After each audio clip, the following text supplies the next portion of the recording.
Olá a todas e todos, esse é mais um episódio do programa Esquerda em Debate. Eu sou Diana Assunção, dirigente do Movimento Revolucionário de Trabalhadores, organização que impulsiona o Esquerda Diário. E a gente veio nos últimos meses com uma nova sessão de debates chamado Esquerda em Debate.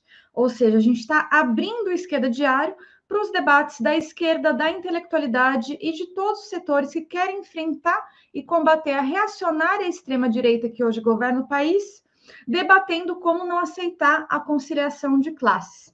Por isso, a gente veio publicando uma série de artigos, polêmicas, entrevistas, não somente de autoria do MRT, mas de vários ativistas, intelectuais e organizações. E vocês podem acompanhar diretamente no site. E como parte dessa iniciativa, também impulsionada pelo suplemento teórico Ideias de Esquerda, a gente tem esse programa de entrevistas com convidados que poderão expor o seu próprio ponto de vista em debate também com a visão editorial do Esquerda Diário. Bom, antes de começar a entrevista de hoje, eu queria chamar todo mundo a contribuir financeiramente com o Esquerda Diário através do Pix campanhaed@gmail.com. É muito importante a contribuição de todo mundo para a gente poder manter iniciativas como essas. Bom, e hoje a gente está aqui com o Tiago Ávila, socioambientalista, processado pelo governo do DF, fundador do movimento Bem Viver e, nesse momento, está como candidato junto com o mandato coletivo Bem Viver. Tiago, bem-vindo aqui ao nosso programa e obrigada por você ter aceitado aqui o nosso convite. Obrigado, Diana. Mandar um salve aí para todo mundo do MRT, todo mundo que acompanha essa comunidade que é o Esquerda Diário também. Grande companheirada de luta, viu? É um prazer imenso estar aqui com vocês. Muito massa a iniciativa de trazer os vários olhares da esquerda, sempre uma perspectiva radical, revolucionária. Admiro muito isso em vocês, viu? Tamo junto. Espero que a gente tenha um bom momento aqui de troca de ideias. Muito bom, Tiago. Então, justamente, né, para começar um pouco a trocar, né, essas ideias aqui nesse momento, eu queria já te perguntar como é que você está vendo a conjuntura política atual, né, que está bem conturbada, né, nesse ano de 2022, e também se você pudesse comentar isso ligando com a situação do meio ambiente, né, como que você está vendo essa conjuntura política hoje e as consequências, né, em relação à situação do meio ambiente. Muito massa, Diana. Ó, nós, enquanto Movimento Bem Viver, a gente tem uma síntese de que nós estamos vivendo a soma de todas as crises. É uma crise sistêmica do capitalismo mesmo. Para nós, a grande crise desse sistema nesse momento. Que desde 2008 não conseguiu recuperar sua taxa de juros, sua taxa de lucro, e que, no fim das contas, ele sempre busca resolver suas crises desse sistema a partir das duas formas cruéis, que é a exploração da força de trabalho e a expoliação da natureza. Então, essa soma de todas as crises se expressa numa crise econômica, mas numa crise social, numa crise ecológica terrível, numa crise sanitária, e está tudo colocado para nós aqui nesse momento do século XXI, conviver com o genocídio e com o ecocídio, né? Quando a gente fala dessa soma de todas as crises, a gente está falando de potencializar os graves problemas desse sistema, né? Que é a exploração das pessoas a partir da força de trabalho, a exploração dos animais não humanos também, as opressões de gênero, de raça, de sexualidade, de nacionalidade e várias outras, e a destruição da natureza, né? O desastre ambiental planetário.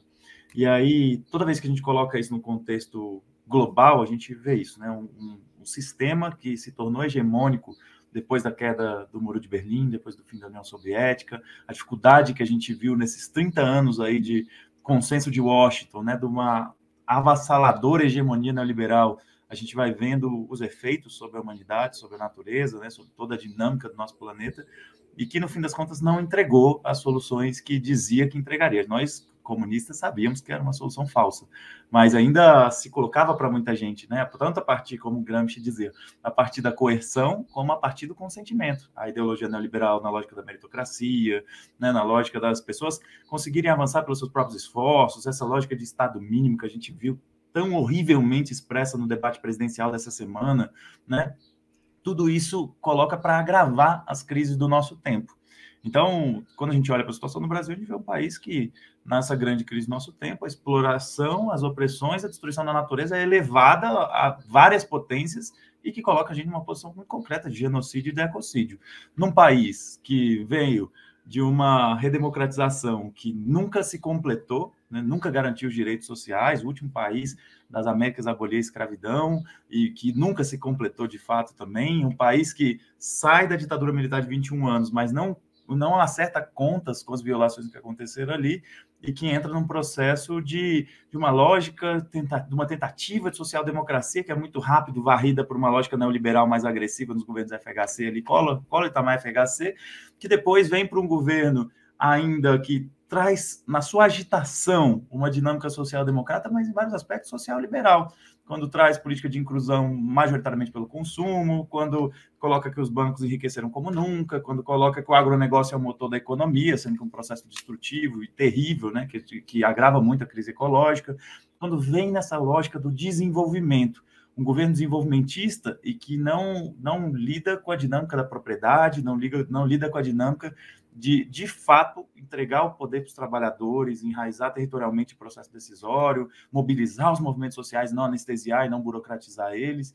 Então, a gente viveu um processo no ciclo petista de inegáveis avanços, de uma lógica de um pedaço de uma lógica distributiva ali que conseguiu fazer a inclusão majoritariamente pelo consumo, mas isso sim já é algo significativo para a nossa classe trabalhadora que viveu a devastação neoliberal total, mas que não resolveu. E quando vem a ruptura com o golpe de 2016, mesmo essas pequenas políticas sociais, que já são muito num país como o nosso, né, na periferia do sistema, no sul global, mesmo essas conquistas que não resolveram, não construíram um governo dos trabalhadores, não fizeram uma revolução, mesmo elas são desmontadas por esse processo de ajuste de austeridade, né? Porque justamente no momento de crise aumenta a exploração do trabalhador, aumenta a expoliação da natureza. Em 2016 vem um ajuste neoliberal terrível que já vinha sendo implementado na cooptação e na derrota gradativa do final do ciclo petista ali, sendo implementado pelo próprio governo, em estratégia de conciliação e sobrevivência, e que agora estamos vivendo realmente o saque e pilhagem total, um governo sob tutela militar,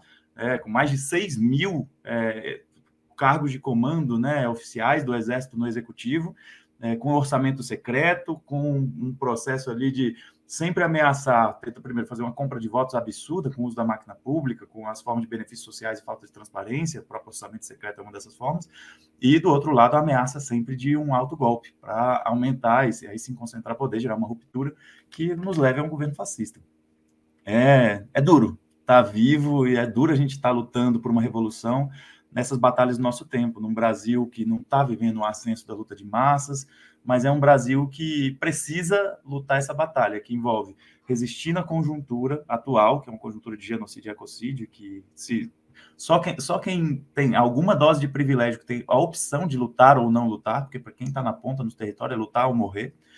Além disso, além de resistir, a gente precisa avançar na nossa praxis militante revolucionária, no enraizamento territorial, na construção cotidiana de soluções, a partir dos próprios territórios, nas dinâmicas comunitárias, para que a gente consiga, aí sim, dar um salto para chegar em outro momento da nossa história, de um ascenso de luta de massas. Isso para nós é muito importante. E isso é uma tarefa de vida mesmo. Assim. Nós somos, nesse momento, Diana, vejo muita gente como aquelas formiguinhas, que em situações muito adversas, nem tão adversas quanto em outros países, nem tão adversas como nossa história já teve, mas em uma situação de fato adversa para a classe trabalhadora. Mas que ainda assim, mesmo nessas condições adversas, a gente precisa dar o nosso melhor. O nosso melhor é fazendo trabalho militante, revolucionário, com uma prática cotidiana muito conectada à tarefa de construir uma maioria social, não abandonar nossas ideias revolucionárias, não aceitar a miséria do possível, não aceitar a migração para a esquerda moderada por uma lógica eleitoreira, por uma lógica de senso comum, num país que, naturalmente, o senso comum vai ser conservador em várias pautas. Então, isso tem sido um desafio diário, tenho certeza que do MRT, é sem dúvida do Movimento Bem Viver, e de todo mundo que se coloca nesse campo da esquerda radical, que é quem não abre mão de uma revolução, entende o senso de urgência, entende que ela é o único caminho para resolver os problemas do nosso país. Não é o que está mais em voga, porque a gente viu, por exemplo, no debate presidencial, essa palavra, a única vez que ela foi falada foi por uma candidata neoliberal falando que a revolução era criar um imposto único. E para nós, a revolução é tomar o poder, é acabar, é abolir essa forma de divisão de classes, é derrotar a burguesia, que é a classe dirigente atual, nesse momento histórico que a gente vive, e construir um governo dos trabalhadores, o poder popular genuíno. Aí sim a democracia direta, onde o povo manda e o governo obedece, né? É um pouco do desafio que a gente vê no Brasil de hoje, aí, que a gente está lutando e dando o nosso melhor. Sim, não, eu achei interessante que você resgatou um pouco o próprio balanço, né, dos governos do PT, né? Porque, enfim, a gente está num momento onde a gente vê um ódio muito grande ao governo Bolsonaro, né? Isso é uma questão que, enfim, todos compartilhamos aí, né? Esse ódio ao governo Bolsonaro, essa necessidade de enfrentar esse governo e tudo mais. Só que é muito importante também poder pensar, né, esse balanço dos governos do PT, né? Ou seja, porque, inclusive, eu acho que até aquele momento onde o PT, né, no segundo governo Dilma, né, essa política de conciliação não era nem uma questão de autossalvação, né, do governo, mas era parte de uma política de conciliação de classes que já perpassava o conjunto dos governos do PT e a própria estratégia do PT, que é a de administrar o sistema capitalista.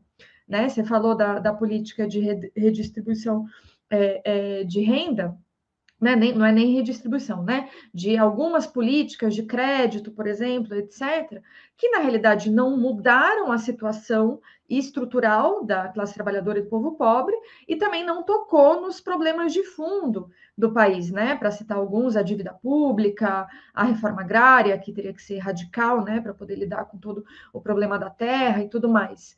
Né? Então, o que eu vejo como um elemento importante, que a gente faz bastante essa leitura, é justamente ver que o golpe institucional de 2016, né, que foi um claro ataque da direita, que tinha que ser enfrentado frontalmente, na realidade ele se alçou em base a uma política de conciliação de classes, né? Ou seja, que estava ali conciliando justamente com todo aquele pessoal que fez, né, o golpe institucional.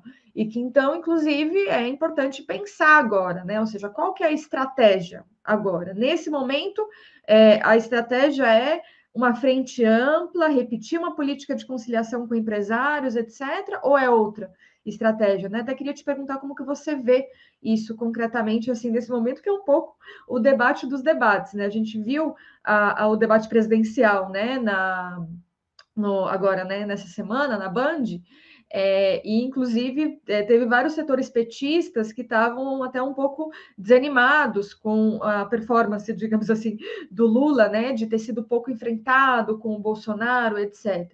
Né? Bom, do meu ponto de vista, do MRT, enfim, a gente enfrenta o bolsonarismo, mas de forma independente do PT, do Lula, etc. Para a gente já está bem claro que, na realidade, tanto o programa de governo, né, do Lula e do Alckmin, quanto as alianças que estão nessa frente ampla já apontam bastante, né, para um governo pouco enfrentado desse ponto de vista, que vai dar uma certa continuidade a elementos econômicos que são consequência do golpe, né? Então, eu queria te perguntar um pouco essa questão, como é que você vê? Massa, Diana. É um processo complexo, né? A gente lidar com esse momento que a gente vive, assim, porque todo momento de retrocesso para a classe trabalhadora, as multiplicidades de táticas, elas afloram bem, assim, né? A gente vai vendo, toda vez que eu penso no espectro político do Brasil, eu separo em dois blocos, o bloco conservador e o bloco progressista. Só que chamar de progressista é muita coisa. Inclusive, setores que hoje se colocam como centro e que não pensam nenhuma ruptura com o capitalismo. Se quer chamar de reformista, ainda está sendo generoso, assim, mas quando a gente fala desse bloco progressista, tem uma centro-esquerda ali, uma esquerda moderada, que é a esquerda que vem do campo popular, que defende o programa democrático popular, que é um programa reformista, né, que em si muito melhor do que o que a gente tem hoje, né, mas não é suficiente, não sequer promove a ruptura com o sistema capitalista. E a gente tem a esquerda radical, e nessa esquerda radical a gente também tem uma fragmentação grande e lamentável até nesse nosso campo, que é parte do processo da crise de praxis que o Brasil vive. Toda vez que a gente pensa essa divisão, eu penso com muito carinho para a esquerda radical, de que nós temos ideias revolucionárias que são fundamentais. A gente, nesse momento, não conseguiu emplacar nenhuma alternativa com potencial eleitoral suficiente, ou seja, por vários motivos, seja falta de territorialização, seja falta de uma vanguarda em maior número, seja a nossa própria fragmentação enquanto esquerda radical também, por vários motivos nós não conseguimos emplacar figuras da esquerda radical para dirigir o processo revolucionário do Brasil e que tenha influência de massas e capacidade de expressar a força social que se constrói como força eleitoral também. Isso cobra um preço de nós, de que agora a esquerda radical está dividida entre pessoas que estão puxando o processo eleitoral menos focado em figuras, mais focado em programas, pessoas que estão puxando o processo eleitoral, aceitando uma aliança tática ali construída com o campo da esquerda moderada para derrotar o Bolsonaro nas urnas, a extrema-direita, os militares, e setores que estão buscando promover suas próprias figuras ali organizadas dentro das suas organizações, seus partidos.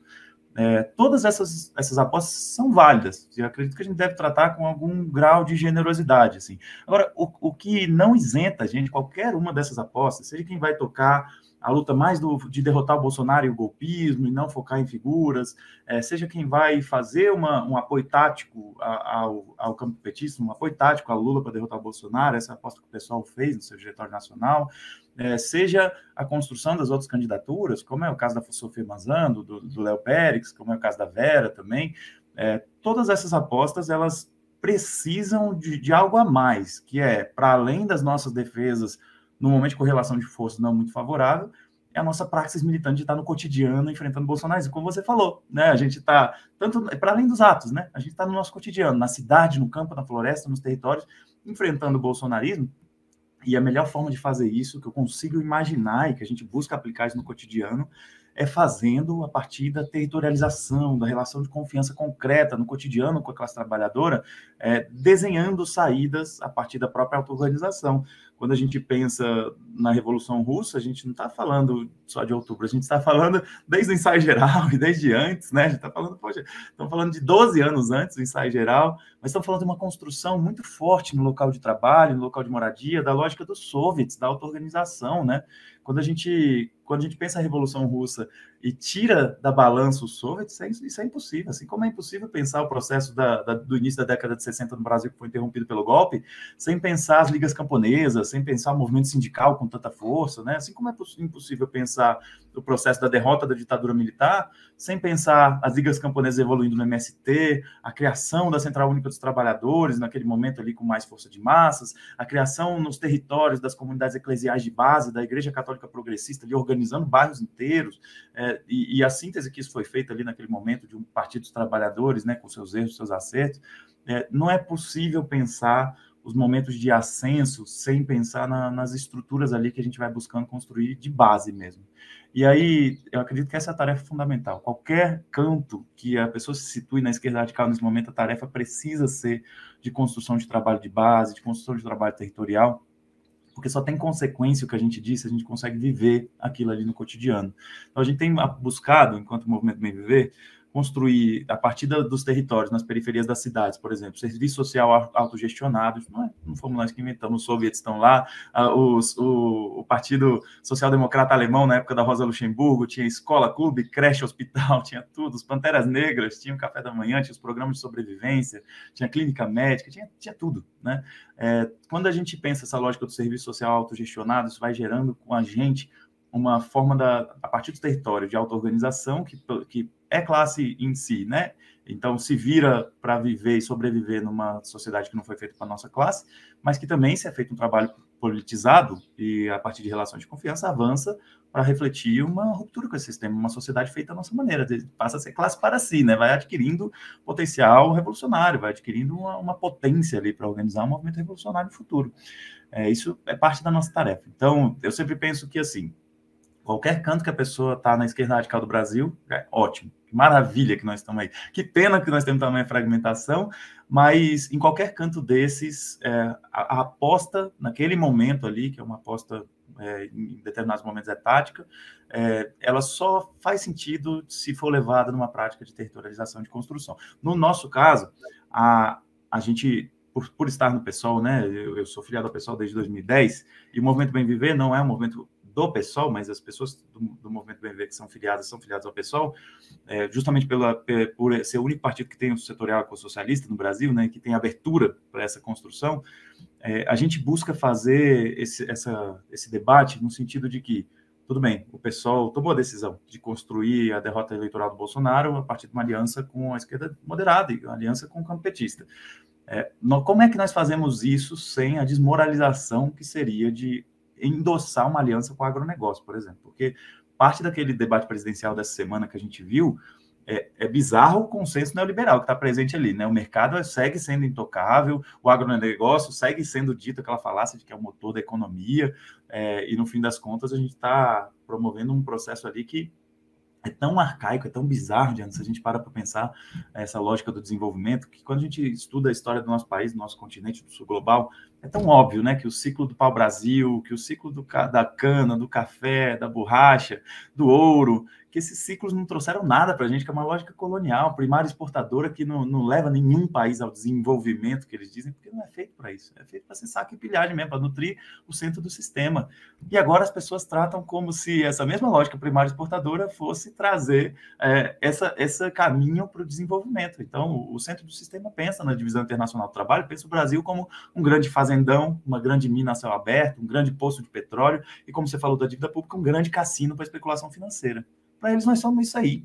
E romper com essa lógica desenvolvimentista só é possível se a gente passa a questionar esses processos, questionar o agronegócio, que não é ecologicamente sustentável, não é justo socialmente e sequer é benéfico economicamente, porque depende de profundos subsídios estatais, numa cadeia concentrada, internacionalizada, e é um processo que é uma das grandes chagas que a gente vive. Assim. Não é fácil enfrentar o modelo de desenvolvimento, mas é algo que nós precisamos fazer. Então, nós, nesse momento do Brasil, para a gente tocar o debate para as próximas coisas, mas nós estamos com o PSOL, só que trazemos para a eleição uma luta muito direta de enfrentamento ao sistema, de enfrentamento ao modelo de desenvolvimento, e doa quem doer. Sinceramente, quando a gente faz as banquinhas nas rodoviárias, nos espaços que a gente está, nós não fazemos uma defesa personalista e a crítica de candidato nenhum.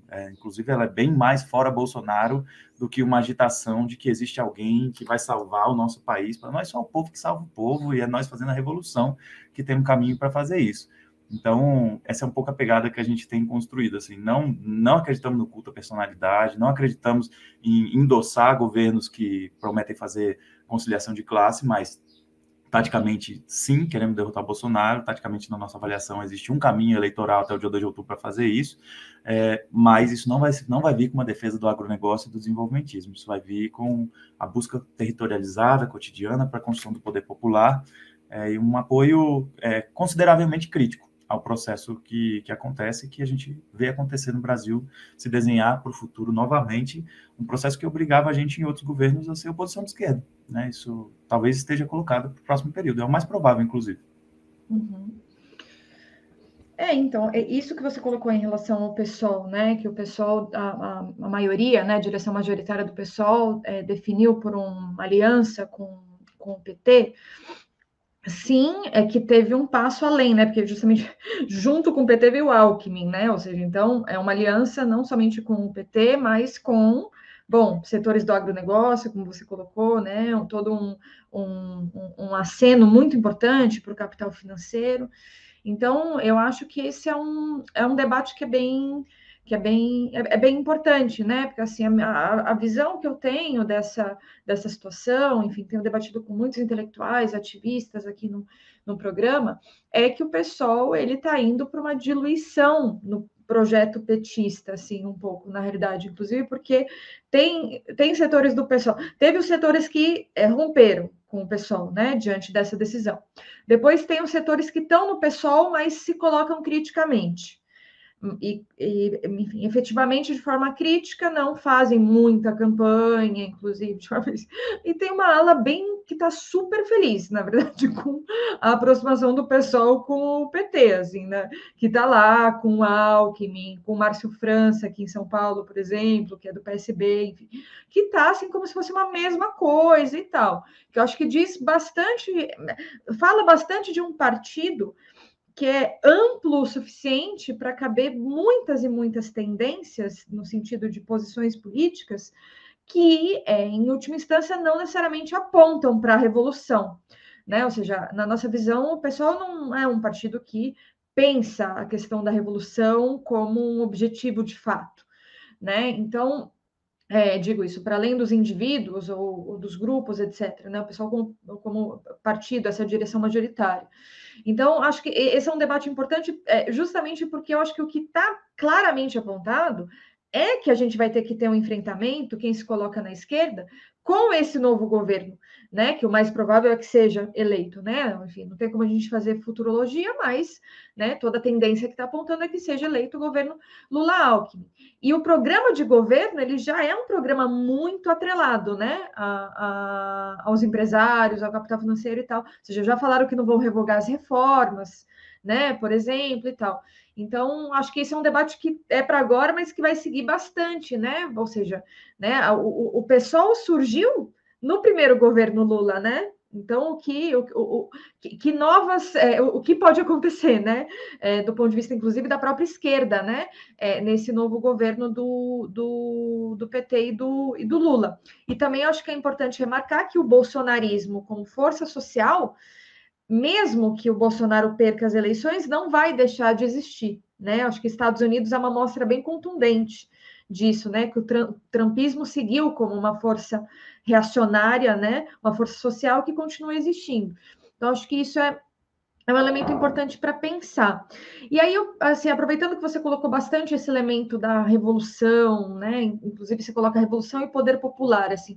Queria te perguntar um pouco mais, qual que é a sua visão de revolução? Qual que é a estratégia que vocês defendem? Como que vocês veem essa questão? Porque tem muitas posições, né? Digamos assim, mesmo dentro do PSOL, mas na esquerda, etc. Enfim, queria dialogar um pouco com você sobre isso, porque me parece que é um ponto importante. Sem dúvida, é muito importante, Diana. E, bom, só rapidinho sobre a questão que você colocou do pessoal. Sim. De fato, esse processo reconfigura a localização da esquerda no geral, assim como a ruptura do golpe de 2016 reconfigurou, né? Quando trouxe um setor importante da esquerda moderada para a oposição, e de repente as pessoas passaram muitas vezes a acreditar que era a mesma coisa ali, porque parecia, às vezes, programaticamente que tinha afinidade. E quando esses setores eram governo, a gente sabia que tinha muitas diferenças, né? Tanto é que justificou toda uma reorganização da esquerda radical por fora do governo, né, do ciclo petista. A probabilidade é que aconteça de novo. O mais provável é que aconteça de novo. E o pessoal, o pessoal é essa linha, né? Ele nasce como essa linha. Daqui para cá, não faz conciliação de classe. Em vários momentos, o pessoal hesitou em várias coisas sobre isso. Mas agora é o momento definidor. Do pessoal não, se tudo der, e isso é curioso, assim, se tudo der certo na questão tática de derrotar Bolsonaro e os militares, se tudo der certo, o pessoal vai ter que fazer essa escolha do horizonte revolucionário que tem, se é que tem. Então vai cobrar das suas organizações, né, de todo mundo, uma reflexão concreta sobre isso.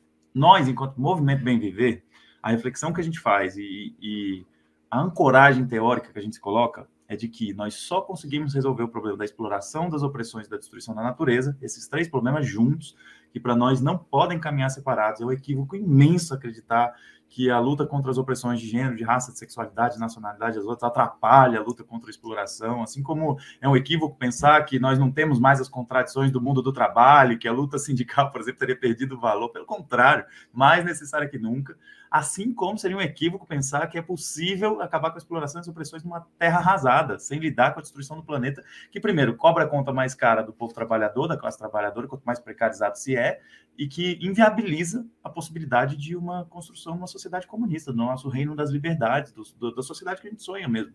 Então, a revolução que a gente precisa construir, ela precisa acabar com a exploração, com as opressões e com a destruição da natureza. E só é possível construir isso a partir de uma revolução. Uma das coisas que me chocou muito desse debate presidencial da semana passada, dessa semana, foi que o candidato do Partido Novo era o que falava de carbono zero, era o que falava de o Brasil uma potência ambiental, e sendo que o ecocapitalismo nunca vai prover uma solução para a questão ecológica. Nunca vai ser uma solução, porque justamente se arbora na exploração do trabalhador e na expoliação da natureza como forma de garantir a sua acumulação. É necessário desmascarar isso. E eu acredito, e nós, enquanto Movimento Bem Viver, fazemos essa formulação desde outubro de 2021, quando a gente fundou o movimento, somos co-fundadores, a gente fazer essa reflexão de que para a gente acabar com a exploração, as opressões e a destruição da natureza, nós precisamos construir uma revolução. Essa revolução só é possível ser bem-sucedida no século XXI se ela for ecossocialista. Portanto, que ela reorganize todas as formas de produção e reprodução da vida na nossa sociedade, que ela reorganize o que se produz, como se produz, quem colhe o fruto disso, como são organizadas as decisões dentro de uma lógica de economia, de um planejamento democrático profundo do processo produtivo, considerando o ecossistema sempre acima da discussão meramente economicista, porque isso é um dos graves problemas do sistema capitalista, porque justamente ao considerar o sistema econômico acima do ecossistema, gera uma ruptura metabólica que é inconciliável para a manutenção de longo prazo desse processo. Isso quem falava não sou eu, quem falava era o Marx, no Capital Volume 3, e no fim das contas, quando a gente está considerando essa revolução ecossocialista, a gente tem que considerar a correlação de forças. A perspectiva da revolução é uma das 3 fontes da teoria marxista, e eu sou marxista, e nós, no Movimento BMV, somos marxismo, reivindicamos o marxismo revolucionário, mas sabemos que só é possível quando a gente constrói maioria social, quando a gente constrói peso de massas. Portanto, construir a esquerda radical de massas é necessário. Esse é o desafio que a gente tem no Brasil. No momento de não ascenso, que é o que a gente vive, construir uma esquerda radical de massas, um programa revolucionário construído a quente nos territórios, é o caminho para a nossa revolução. Nós acreditamos que a revolução precisa acontecer, uma revolução que seja ecossocialista, que no horizonte de construir a sociedade comunista, que a gente chama de sociedade do bem viver, que traz todo do reino das liberdades, que Marx sempre falou, que traz, inclusive, as reflexões do final da vida de Marx, que cada vez era mais encantado com os povos originários, cada vez se encantava sim com a Comuna de Paris, mas se encantava também com a Confederação dos Oroques na América do Norte, se encantava com os povos originários no sentido dos povos que buscaram também formas de realização, formas de construção, inclusive de felicidade. E o bem viver, ele traz esse horizonte. Como é que a gente pensa uma alternativa ao desenvolvimento, uma forma de pensar o nosso lugar no mundo, o nosso lugar na relação com a natureza, o nosso lugar nas nossas relações comunitárias.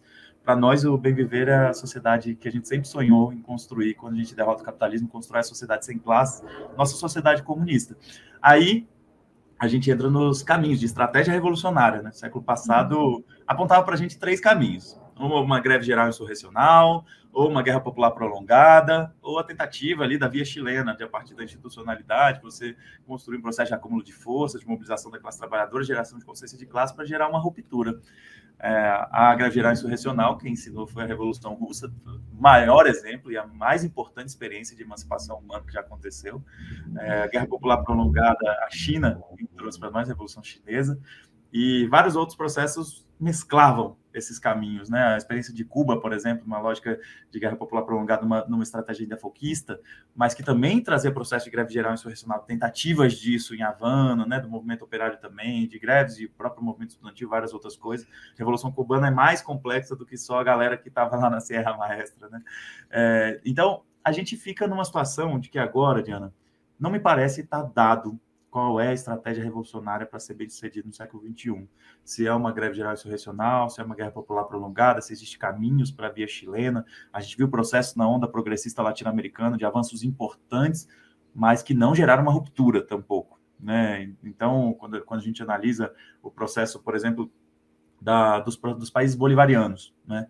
Trazem avanços importantíssimos, muito superiores ao avanço que o Brasil conseguiu na lógica social-liberal, muito, muito além no sentido da lógica da integração a partir dos povos, mas que não necessariamente geraram uma ruptura e que eventualmente foram derrotados, né? Quando a gente pensa a maioria dos países, quando a gente pensa o Equador foi derrotado porque o sucessor foi cooptado, Lenin Moreno, né? E não é como se não tivesse contradições na Revolução Cidadã do Rafael Correa.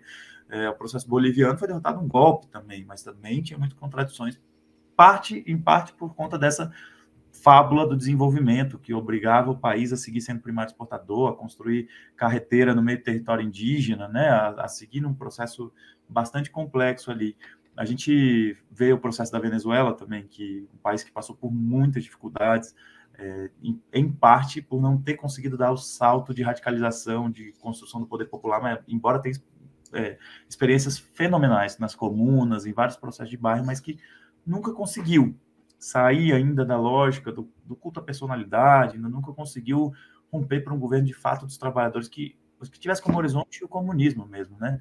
Isso é um desafio que a gente tem. E aí, as ideias de Trotsky, elas seguem vigente em vários aspectos, né? Muitas das coisas precisam ser ressignificadas, mas a lógica da necessidade de uma revolução permanente, a lógica da necessidade da construção de uma revolução internacionalista, isso é necessário para nós.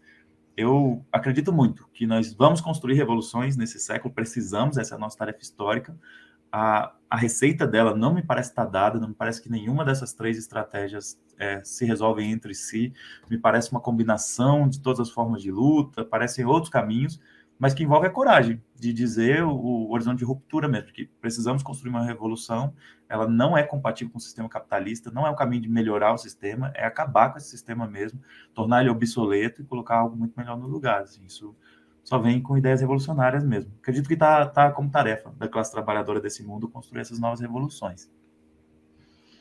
Sim, não, interessante. As questões que você levantou são muitos temas, né?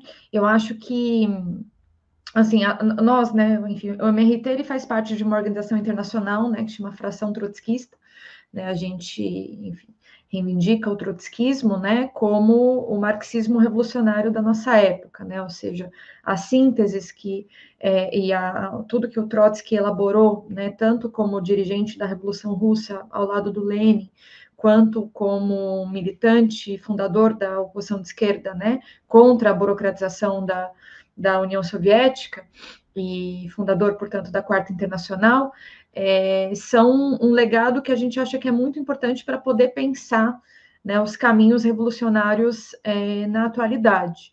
Né? Então, assim, na nossa visão, ou seja, a estratégia que está colocada no século XXI parte bastante dessas lições, dessas experiências, e particularmente do mais avançado que foi a própria Revolução Russa, né? Então, nesse sentido, para usar os termos que você colocou, da própria greve geral insurrecional, né? Ou seja, como pensar a articulação entre as forças materiais, né, digamos assim, né, da classe trabalhadora para conseguir sair de uma posição defensiva, né, ou seja, uma posição contra de resistência, né, aos ataques, para conseguir passar a ofensiva, para poder pensar efetivamente essa tomada do poder, né, ou seja, ganhar a maioria da classe operária, do povo pobre, para conseguir justamente essa tomada do poder. E para isso é fundamental articular algumas questões, né? Ou seja, desde pensar a questão da auto-organização, que na nossa visão está muito conectado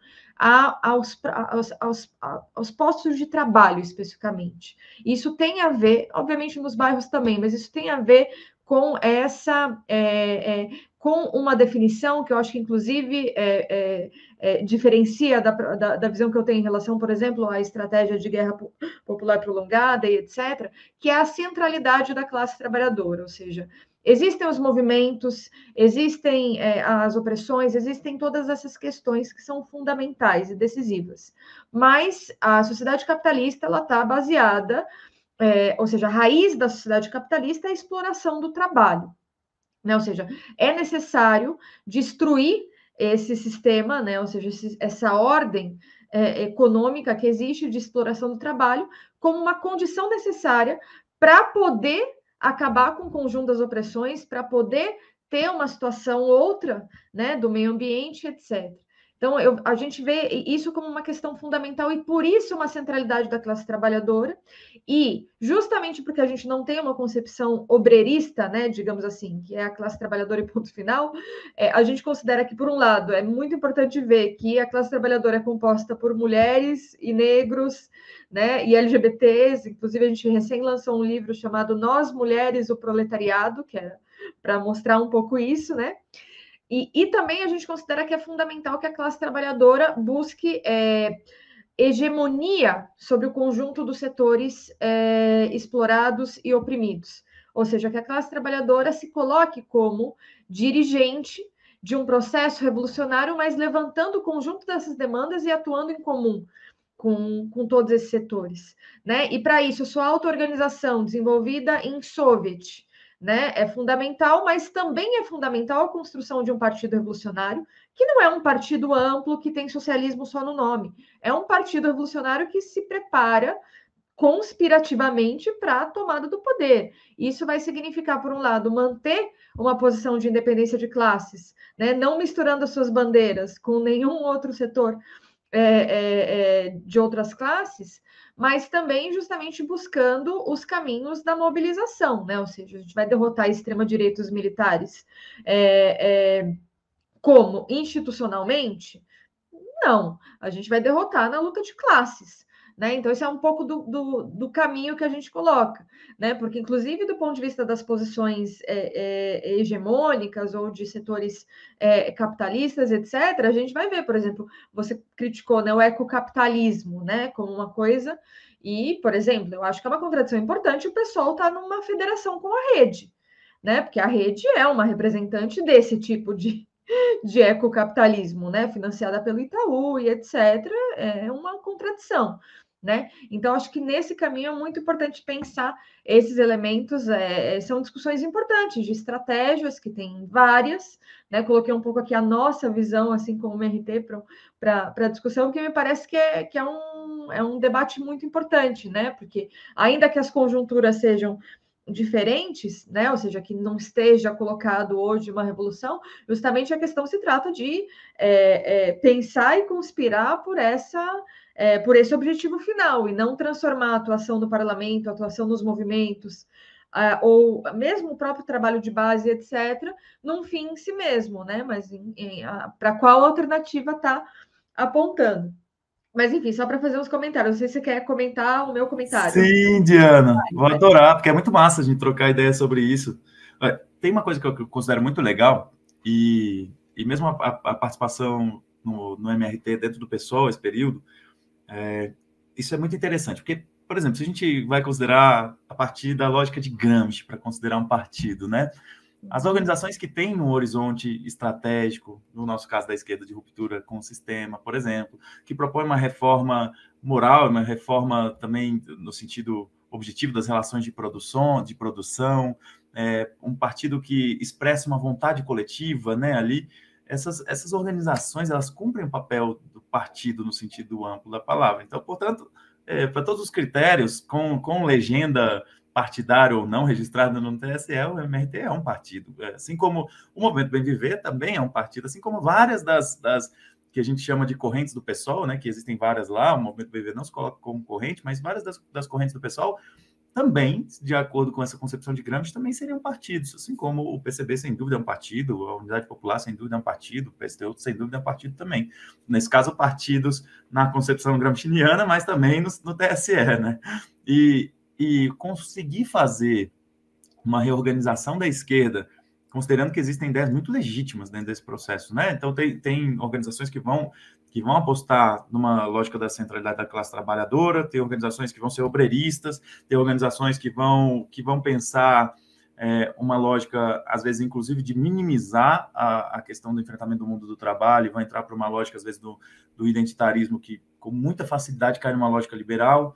E tem organizações que pensam o equilíbrio. Nós, enquanto Movimento Bem Viver, a gente acredita, de fato, que a fim da exploração está conectado com o fim de todas as opressões, está conectado com o fim da destruição da natureza, e que isso envolve acabar com o capitalismo, também com o patriarcado, que só sobrevive por conta do capitalismo, também com o colonialismo, também com o antropocentrismo, que é também o resultado do capitalismo na nossa avaliação, a manutenção dele enquanto processo hegemônico hoje. Isso é muito relevante mesmo.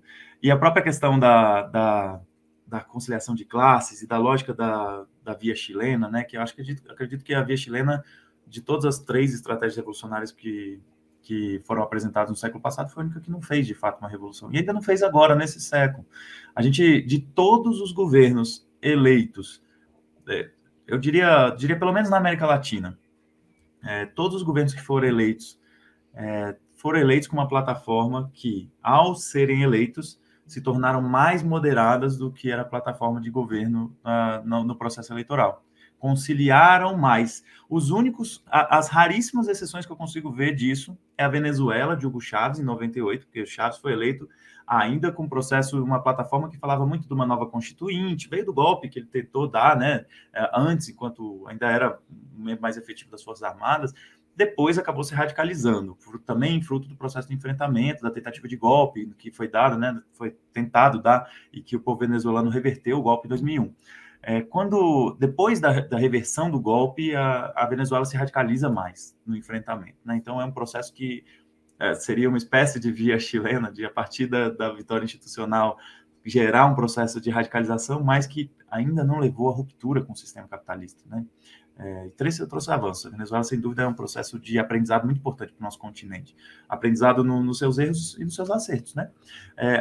Talvez desse processo todo agora também, isso era uma coisa importante, porque às vezes a gente fica falando do processo do ciclo anterior na América Latina, que às vezes não é muito mais concreto para as pessoas.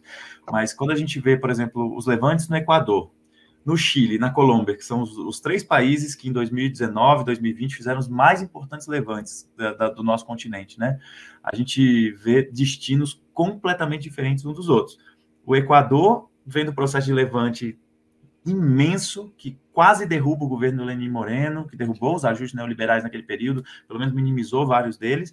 Na hora da eleição, a esquerda se fragmenta, o movimento indígena vai para uma aposta errática ideologicamente, mas que trazia uma pauta ambiental que dialoga, que não era muito firme, mas que falava aspectos do ecocapitalismo e aspectos do ecossocialismo, então não era muito firme ideologicamente, e do outro lado hesitava no enfrentamento ao neoliberalismo, aquela lógica de candidato de terceira via que fica se dizendo indeciso entre o candidato banqueiro e o candidato da esquerda moderada, que era terrível também, cada vez mais para o centro, o Andrés Arauz.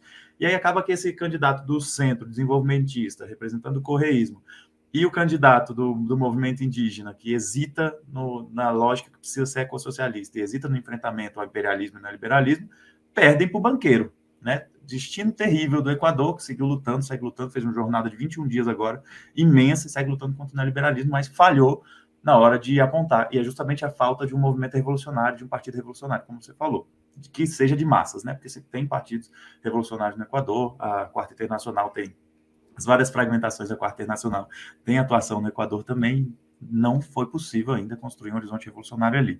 No Chile, a gente vê um processo de mobilizações de massa que derrotam a Constituição do Pinochet, começam primeiro nas ruas, né? Tem um processo de tentativa de institucionalização daquele enfrentamento das ruas que geram, num primeiro momento, uma rejeição, mas que depois consegue fazer as pazes no processo eleitoral e elege o Gabriel Boric. Agora, nesse processo de governo que já vai fazendo mais conciliações do que era expectativa da maioria da população que foi para as ruas no Chile, vai ter dificuldade até de aprovar a própria Constituição, vai perdendo apoio popular em vários aspectos, né? Então, conseguiu eleger, está no caminho para fazer uma reforma importante ali, no dia 4 agora é a votação já da nova Constituição, mas gerou problemas. E o da Colômbia gerou problemas justamente por ser mais moderado do que era a expectativa das pessoas. As pessoas esperavam um governo de transformações no sistema do Chile.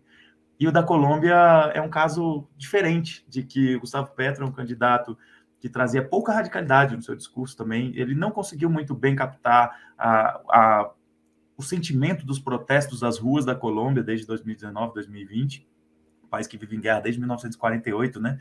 Mas que no processo eleitoral ali, na reta final do processo eleitoral, ele faz uma aliança com o povo através do Congresso dos Povos, e a presença da vice-presidenta Francia Marques é fundamental nesse processo também, que começa um trabalho, um processo de base, uma construção mais forte de aliança entre a esquerda moderada institucional e o povo na rua. E esse processo gera uma vitória, que agora tem possibilidade do governo colombiano novo promover um avanço mais significativo do que no Chile, sem dúvida mais significativo que foi no Equador, porque no Equador sequer a vitória eleitoral veio.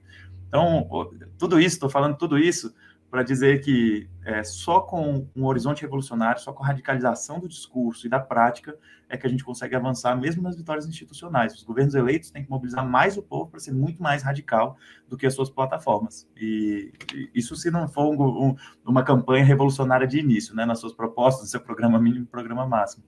Mas nós só temos chances se a gente radicaliza para além do que são os programas atuais. Se a gente vai nessa lógica social-liberal, de nova inclusão pelo consumo, nós estamos fadados a acontecer como nos Estados Unidos, a esquerda se desmoralizar, gerar uma possibilidade da extrema-direita voltar mesmo. Concordo contigo nisso daí. Sim, agora você fez esse resgate que eu achei importante, até quero comentar de alguns países, mas o que eu queria te perguntar concretamente é assim, na sua opinião, por que o processo no Chile, para pegar um dos processos que você citou, por que não virou uma revolução? Massa. Bom, eu acredito que a lógica de quando a convergência social, né, e toda a coalizão ali que elegeu o Gabriel Boric, ela envolvia processos muito ricos socialmente, enraizados socialmente, porque trazem a experiência. As pessoas às vezes pensam no Chile, só pensam lá na praça ocupada e tal, mas pensam um pouco na lógica dos cabildos, das assembleias populares, do movimento feminista muito forte que tem naquele país, e que tem um histórico de lutas, do movimento estudantil muito forte, que tem um histórico de lutas também, do movimento indígena, Mapuche, né, também, que tem muita força naquele país. Esses processos, eles não conseguiram até o momento se tornar a linha orientadora da política de governo mesmo. Então, a gente via uma campanha eleitoral que, por uma decisão de marketing, fazia mediações ali, e inclusive críticas a uma lógica de enfrentamento mais direto ao imperialismo, por exemplo. Então, a gente via Gabriel Boric fazendo crítica a países latino-americanos, não as críticas corretas que se deve fazer ao processo de desvios burocráticos, ao processo da lógica desenvolvimentista, ao processo de lógica primária exportadora e tal, mas às vezes fazendo as críticas erradas, que é a crítica do senso comum conservador, né? Isso é muito ruim, isso atrapalha a aliança com a classe trabalhadora também, mas também a própria lógica do quanto, o que você falou, quanto a institucionalidade não é um caminho para promover a revolução, ao contrário, se a institucionalidade é colocada como central, ela engole o processo de mobilização de massas e ela vira um fim em si. E aí, muito rápido se burocratiza, se perde o horizonte revolucionário para fazer um governo de coalizão, sendo que a única aliança possível de se fazer um governo que tem um horizonte de se radicalizar mais e avançar no processo revolucionário é com a classe trabalhadora, é com o povo mobilizado na rua. Então, eu acredito que o Chile é justamente isso, um caso bem relativamente comum, de que a lógica da disputa eleitoral faz moderar o discurso no sentido da moderação para adequação ao sistema, adequação à ordem, vira uma esquerda autorizada pelo sistema ali, né, aceita pelo sistema, e a lógica da institucionalidade engolindo o movimento social e a mobilização de massas que gera tanta desconfiança que tantos setores da classe trabalhadora têm com o processo eleitoral. Acho que mesmo programas que são progressivos, muito fácil se perdem. Então, temos que ver se a classe trabalhadora tem como reverter isso, de não aceitar a burocratização da institucionalidade, de deixar o povo como protagonista desse processo, porque, de fato, foi o povo quem permitiu a conjuntura social ali que levou à vitória do Gabriel Boric, né? Sim, eu acho que sim, que a vitória do Gabriel Boric, ele é uma expressão desse movimento de massas. Mas a análise um pouco que a gente faz de por que não virou um processo revolucionário efetivamente, né? Ou seja, se manteve um pouco nos marcos de uma rebelião, que depois tem, né, esse momento eleitoral, tem a ver com a própria política dessas direções, porque assim, o movimento, imagina, né? Inclusive quando se fala de correlação de forças, né? A gente sempre vai ouvir dirigentes reformistas falando não tem correlação de forças, não dá, o povo não quer, não sei o quê. Mas assim, no Chile não tinha como falar isso, né? Porque estava todo mundo, assim, era um movimento de massas, enfim. E inclusive com consignas, né? Queria uma Assembleia Constituinte, enfim. Então, o que aconteceu? Né? E, na realidade, assim, o Gabriel Boric, ele foi parte de assinar o acordo de paz, que era um acordo para acabar com as manifestações, e falar assim, chega, parou, e agora vamos pelas instituições. Vamos fazer uma constituinte, não falou exatamente como é que ia ser e tal, mas foi isso. Então, assim, a eleição do Boric é uma expressão distorcida da força do movimento de massas, mas também tentando canalizar como desvio de um processo que, se seguisse nas ruas, não de forma desordenada, aleatória, etc., mas se auto-organizando, né, a partir dos locais de trabalho, dos bairros, etc., poderia transcender os limites institucionais e ir para uma ruptura maior. Né? Obviamente, seria um problema a questão da existência de um partido revolucionário, né? Mas poderia ter um avanço muito mais disruptivo se tivesse seguido esse caminho. E, na verdade, se conduziu para um processo institucional no qual não foi feita uma Assembleia Constituinte efetivamente, foi feita uma convenção constituinte bastante controlada e com a existência de todos os outros poderes ao mesmo tempo, enquanto os presos políticos da rebelião de 2019 seguem presos. Né? E você até comentou que agora está perdendo força, né? Está perdendo apoio popular, E por quê? Bom, o Boric, ele reprimiu os mapuches, por exemplo, né? Os povos mapuches no Chile. Então, assim, já vai mostrando um pouco que o seu programa de governo, para estar nessa institucionalidade, nessa governabilidade, na realidade, não é tão de esquerda assim. Né? Então, eu acho que isso é muito importante para poder pensar o que, inclusive, tem alguns setores que chamam de onda rosa, não sei o quê, né? Essas ondas progressistas da América Latina, porque eu não acho que esses governos eles vão atuar daqui para frente, depois de eleitos, mobilizando ainda mais a classe trabalhadora, a população pobre, porque eu acho que eles estão atuando com um papel mais de contenção e passivização das mobilizações, né, para administrar o capitalismo e não permitir, enfim, mobilizações que possam desestabilizar o regime, digamos assim, né, para uma saída revolucionária, né? Então, eu acho que é um debate bem importante, né, nesse momento. Você quer colocar? O debate de direção revolucionária é fundamental, Diana. Eu concordo com você que para a esquerda moderada, para a esquerda reformista, nunca vai chegar o momento, porque se está numa correlação de forças de não estar num ascenso da luta de massas, não tem gente suficiente para fazer isso, e tem que moderar no discurso, e tem que não dá para mobilizar tantas ruas porque não vai conseguir ter sucesso e tal. E quando tem muita gente, vai ver sempre esse discurso da pacificação do país, de que vai perder o controle, justamente porque suas direções burocratizadas, obviamente, não vão ser hegemônicas num processo mais radicalizado, né? Porque sequer estão preparadas, sequer tem isso como parte do seu horizonte do cotidiano de trabalho.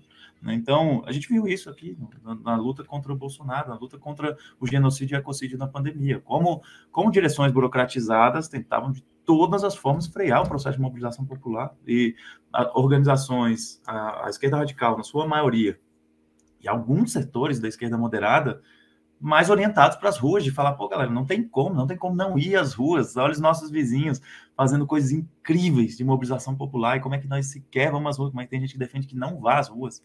Então, é um processo de direção revolucionária, uma crise de direção mesmo, né? Organizações hesitantes, processos que, seja numa conjuntura desfavorável, seja uma conjuntura favorável, não vão atuar para o processo de radicalização maior. Vão, num processo favorável de levante, vão atuar para canalizar para a institucionalidade e burocratizar, seja a partir do seu controle de estrutura, a partir dos seus cargos institucionais de ocupação que já tenha dentro do aparato do Estado burguês, e seja no momento desfavorável de justamente tratar como impossível mesmo, né? E tentar impedir a visibilidade de setores que trazem um horizonte mais radicalizado, né? Esse é um desafio que a gente tem. De fato, eu acredito que no nosso continente a gente tem boas coisas a ver de processos de uma onda da esquerda radical na América Latina. Eu acredito que muito do que aconteceu na Venezuela é um processo que nos ensina muito e que traz muitos ensinamentos positivos, muito do que aconteceu na Bolívia, muito do que aconteceu no Equador, muito do que aconteceu em Honduras, muito do que aconteceu em El Salvador, muito do que aconteceu em Cuba e Nicarágua com seus erros, seus acertos. Todos esses países ensinaram, na minha opinião, mais do que ensinou Brasil, Chile e Argentina, ali com um processo bem mais moderado. Agora, nós precisamos ir além. Esse é que é o desafio. Eu acredito que se tivesse, de fato, se o Brasil não tivesse assumido um processo de integração a partir do consumo, ao invés de priorizar Unasul e Mercosul, tivesse priorizado a ALBA, a construção a partir dos povos e tudo, a gente teria tido mais força para fazer o enfrentamento anti-imperialista e teríamos visto um resultado melhor dessa onda rosa, que eu também não tenho problema com esse termo, eu prefiro falar de onda progressista na América Latina. Mas a correlação de forças internacional não ajudou muito, a ponto que o principal país, no sentido político e econômico da América Latina, não estava dentro desse acordo de emancipar nosso continente. Ele estava muito na lógica de conciliação. A integração a partir do mercado do Brasil não era compatível com a integração a partir dos povos ali, né? De fato, a gente disputava a hegemonia. Havia ali uma certa disputa de o que ia prevalecer no nosso continente. Era a integração a partir do mercado, promovido pelo Brasil, na lógica do Mercosul e Unasul, ou se era uma integração a partir dos povos. Aí, Venezuela e Cuba tinham muito destaque nesse processo. Se, de fato, a correlação de forças fosse melhor, a gente teria condições de ver um Estado melhor. Eu não acredito que se jogar fora, mas um pouco acredito que houve uma ruptura nesses processos mesmo, e acredito que a gente deveria ter visto, sim, um protagonismo maior da classe trabalhadora, menos culto à personalidade, menos se render ao aparato institucional. Enfim, todos têm avanços. Quando a gente olha o processo da construção da Bolívia e do Equador, o próprio processo da construção do bem viver, no caso do Buen Vivir no Equador, do Vivir Bien na Bolívia, né? Quando a gente vê o processo na Venezuela, nas comunas, o processo de organização de tantas organizações de trabalhadores, quando a gente vê em Cuba, desde muito tempo, um processo mais avançado de construção do poder popular, embora haja muitos problemas, tudo isso traz ensinamentos para nós, assim, na minha opinião, muito, muito superiores ao que a gente viu no Brasil ou que a gente tende a ver no novo governo petista, né? Com um grau de conciliação maior sob uma pressão ainda maior do que o ciclo petista anterior. Né? Uhum. Eu acho que, assim, do ponto de vista da experiência de massas nos países da América Latina e das mobilizações que a classe trabalhadora e a população pobre protagonizaram, com certeza a gente tem muitas lições, né, históricas a tomar. E pensando especificamente a Venezuela, né, que você citou algumas vezes, acho que, sem dúvida, o imperialismo norte-americano tem uma política de sufocar, né, a economia venezuelana, enfim, com as sanções contra o petróleo, enfim, que vão, obviamente, atingir, em primeiro lugar, a população trabalhadora faminta, né, e que, obviamente, a gente rechaça com todas as forças, né, essa política do imperialismo. Inclusive, a gente teve na linha de frente de combater a tentativa fracassada, né, de golpe de Estado em 2019, né, que foi um processo aí bem absurdo, né, arquitetado aí pelo Trump, pelo Bolsonaro também, com a ajuda do Bolsonaro e tal.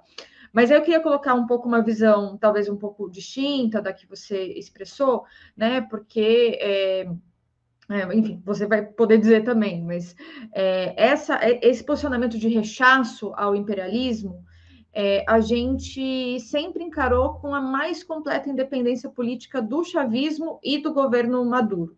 Né? E aí falando dos governos e não da classe trabalhadora e da população, né? Especificamente das experiências, né? Das massas, digamos assim, né? Que na nossa visão o Maduro ele encabeça um regime autocrático e ditatorial contra os trabalhadores, militarizando fábricas, reprimindo protestos de entregadores, inclusive que aconteceram, né, alguns meses atrás, inclusive organizações políticas da esquerda. Inclusive, antes mesmo da guerra na Ucrânia, né, em que os preços do petróleo aumentaram bastante e tal, o Maduro ele já estava privatizando muitos setores da economia, né, e teve também aquela lei anti-bloqueio, que facilitou a entrega do petróleo às multinacionais dos Estados Unidos, da Rússia, da Turquia e da China.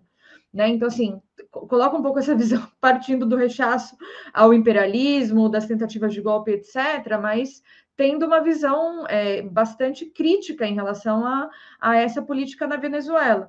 Né? Inclusive, depois estava colocando a guerra da Ucrânia, né? Mas depois da guerra na Ucrânia também, o próprio Maduro está tentando acordos de concessão energética com o Biden, por exemplo. Né? Então, assim, eu tenho uma visão de que é uma continuidade do chavismo em tempos de crise, né? Enfim, uma crise econômica mais forte, já que justamente a Venezuela ela seguiu sendo bastante dependente dos recursos energéticos que vêm da exportação do petróleo, que o Chávez não utilizou para industrializar o país, né, e expropriar os capitalistas, por exemplo, e sim para manter muitos dos traços semicoloniais da dependência venezuelana, criando também, inclusive, uma burguesia aliada, né, chamada boliburguesia, com laços aí bem fortes com as Forças Armadas, né, que hoje são bastante donas, né, do petróleo. Então, enfim, imagino que você tem uma outra visão sobre isso, pode falar, mas coloco bem prontamente. Assim, eu não acho que é uma alternativa ao imperialismo e a política na Venezuela. Não vejo que seja um socialismo do século XXI, assim. Então, te coloco um pouco para você quiser comentar sobre isso. Com a sua visão, claro. Claro, Diana. Pô, é muito massa a gente poder debater isso, e principalmente debater com esse nível de respeito e camaradagem mesmo, assim, porque eu sei que eu estou conversando com uma organização revolucionária, que é o MRT, que eu admiro bastante em tantos aspectos, né? Toda vez, eu tive na Venezuela em 2020, acompanhando as eleições de 5 de dezembro. Era um processo ali, como vocês, em 2019, a gente fez o enfrentamento, tentativa do golpe, a partir do Guaidó, né? essa tentativa de golpe, de várias e tantas outras que aconteceram antes e depois, né? Isso não pode ser tirado do horizonte, né? Mas desde antes de 2019, teve o processo das guarimbas e todo o processo de 2015 ali tão intenso, né? Tem tanta luta que acontece na Venezuela, e eu vejo um aspecto semelhante, de que, de fato, a Venezuela é um país primário exportador que não conseguiu romper com a lógica do desenvolvimentismo e, portanto, seguiu refém da divisão internacional do trabalho, refém, portanto, do capitalismo, né? Para além de uma agitação que se faça. Ficou refém do imperialismo em vários aspectos, embora conseguisse pensar uma diversificação comercial ali, quando a gente começa a pensar numa disputa de hegemonia entre China, Rússia e uma lógica de integração euroasiática ali também, a gente vai vendo a Venezuela pensando caminhos, né, e principalmente numa aliança estratégica com Cuba. Só que ambos os países ali, numa lógica que dependem muito, né, ainda do centro do sistema. No caso de Cuba, dependeria muito menos se não fosse o bloqueio terrível, que acontece já há tantas décadas. Mas no caso da Venezuela, onde também existe um bloqueio, né, de fato, a gente vê um processo de burocratização crescente, quanto mais frágil vai ficando o governo. E quando Hugo Chávez morre, perde essa figura carismática, que era uma liderança, onde existia, sim, problemas de muito culto à personalidade, muitas outras coisas, mas que, de fato, na minha avaliação, tinha uma capacidade de enfrentamento maior com o imperialismo, embora não conseguisse, na raiz, de fato, emancipar aquela população. Acredito que esse é um processo que só a classe trabalhadora, assumindo protagonismo, é capaz de fazer, não é por liderança nenhuma, numa lógica que, em diversos momentos, eu não uso tanto essa expressão do caudilismo, mas em vários momentos, não para referir a Venezuela, mas em vários momentos a lógica de uma liderança profundamente carismática caía nisso, que dependia meramente daquela pessoa e que tirava protagonismo da classe trabalhadora. Quando vem o governo Maduro, ele vem muito mais fragilizado politicamente, é enfrentado com esse processo das guarimbas e o enfrentamento da extrema-direita muito terrível desse país, e a forma de sair dele envolveu desvios burocráticos ainda maiores, né? Essa relação com o militarismo que envolve problemas graves, é um país que tem problemas também de corrupção muito severos, países do neoliberalismo capitalista tem processo de corrupção, países que estão tentando romper com esse processo também ainda trazem isso, porque a Venezuela viveu sob hegemonia neoliberal desde quando o neoliberalismo se tornou hegemônico no mundo. Começa a tentar romper com isso. De fato, acredito que houve uma ruptura com o neoliberalismo, não com o capitalismo, ali a partir do momento em que a Revolução Bolivariana toma o poder, mas não conseguiu romper com o sistema capitalista. E eu vejo o governo Maduro muito mais sujeito aos desvios burocráticos que a gente critica. E que, de fato, eu já via isso em 2020, e eu acredito que agora isso está mais ainda em xeque, de que o processo de tentar sair do estrangulamento econômico, de tentar sair da situação de crise que é colocada justamente por uma lógica muito objetiva de estrutura mesmo, das relações sociais de produção, do que se produz por ser primário exportador, colocou um país refém do mercado de commodities, né? Então, quando o mercado de commodities caiu com a crise, a Venezuela foi uma situação, é quase um período especial, como Cuba, né, no fim da União Soviética, assim, um país que era totalmente dependente da exportação de petróleo, como a Venezuela, vem um período que o boom da commodity acaba com aquele processo ali, reduz tão drasticamente as receitas daquilo ali, que leva a um processo muito grave. E desde 2020 a gente via que o Maduro tomava caminhos muito ruins de tentar sair desse processo numa lógica mais liberalizante da economia. E isso não responde à necessidade do povo venezuelano, não responde às necessidades de diminuir a exploração que o povo trabalhador vive ou se quer acabar com ela, diminuir as opressões de gênero, de raça, de sexualidade e todos os demais, e se quer contribuir com a lógica do desastre ambiental planetário. Então, a Venezuela está piorando sua política no último período. Tem o estrangulamento econômico? Tem.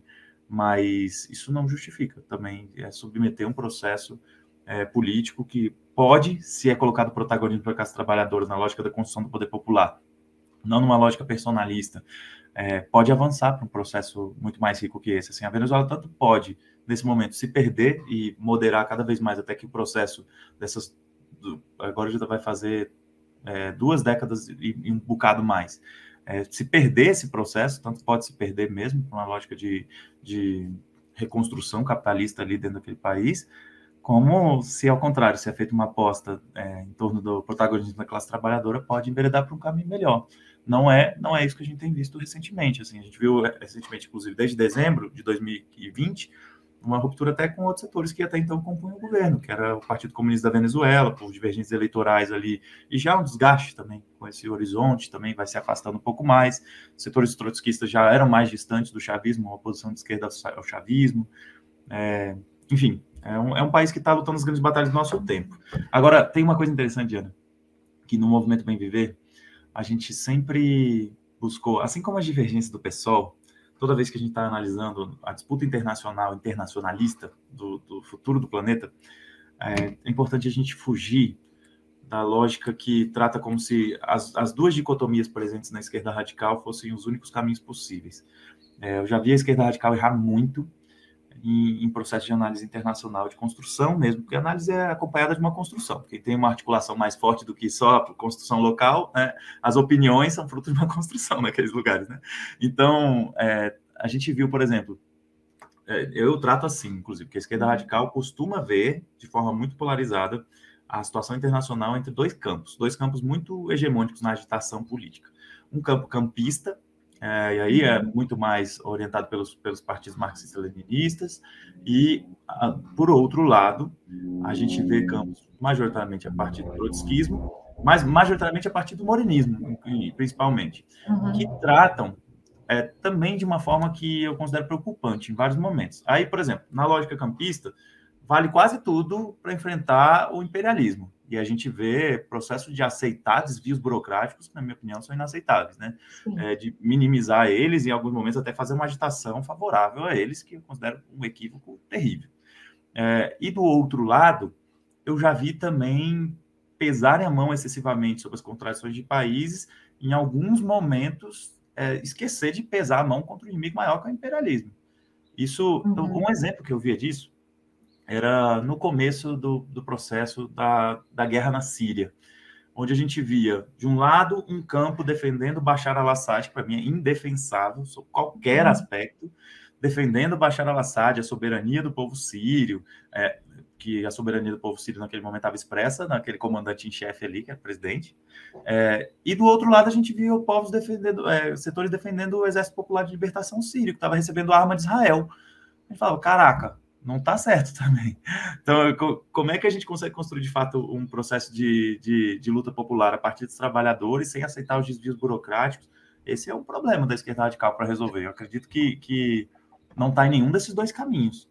Nem aceitar os desvios burocráticos, nem vir numa lógica que, às vezes, falta materialidade, que apenas a revolução, a partir dos povos, ignorando o quanto se acumulou até aquele momento, não vai, às vezes, fragilizar a luta imperialista naquele lugar, sabe? Assim, eu tenho essa preocupação. Em vários momentos, tem análises mais equilibradas que essa, mas eu falei de momentos em que, na minha opinião, isso errou feio, só para citar, assim, sabe? E o MRT, você acha que está em qual lado aí? Da esquerda radical? Não, toda vez que eu vejo o MRT nessas análises internacionais, eu acredito que o MRT, sem dúvida nenhuma, não é complacente com os desvios burocráticos, né? E isso é uma qualidade. E eu acredito que eu já vi muita generosidade em vocês de entender que a luta anti-imperialista é prioritária.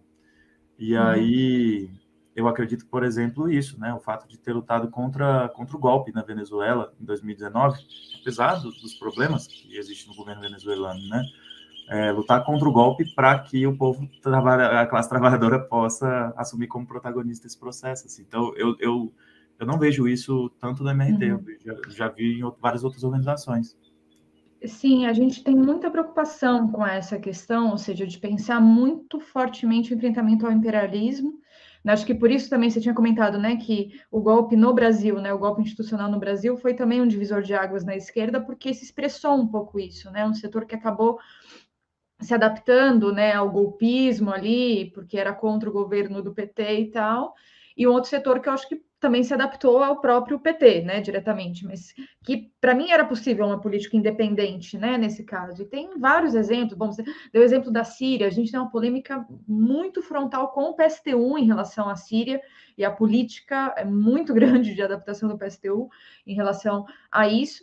Mas também outros momentos, a questão do golpe na Venezuela, bom, o golpe cívico-militar na Bolívia, que foi uma coisa horrível, enfim.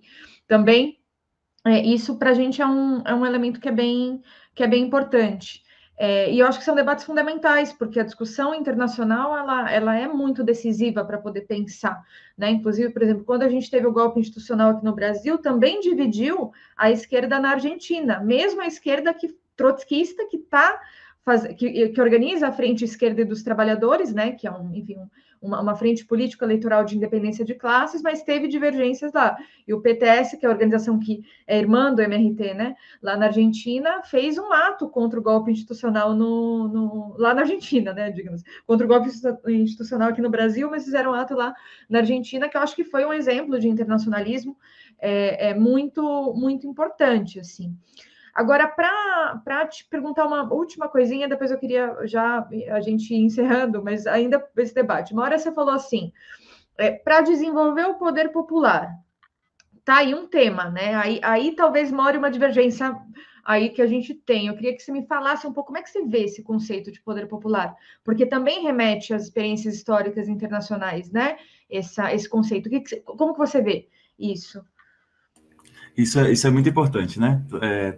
A começar, quando a gente pensa a construção de uma revolução ecossocialista, ela está conectada não apenas a gente assumir o controle dos meios de produção no sentido do resultado da nossa força de trabalho, mas também na orientação do planejamento do que é produzido ali mesmo. Por exemplo, então, a gente acabar com a obsolescência programada, para nós é um caminho necessário. Acabar com as indústrias destrutivas, acabar com a indústria de armas, acabar com a indústria do veneno, acabar com tantas outras coisas, né? Isso é necessário.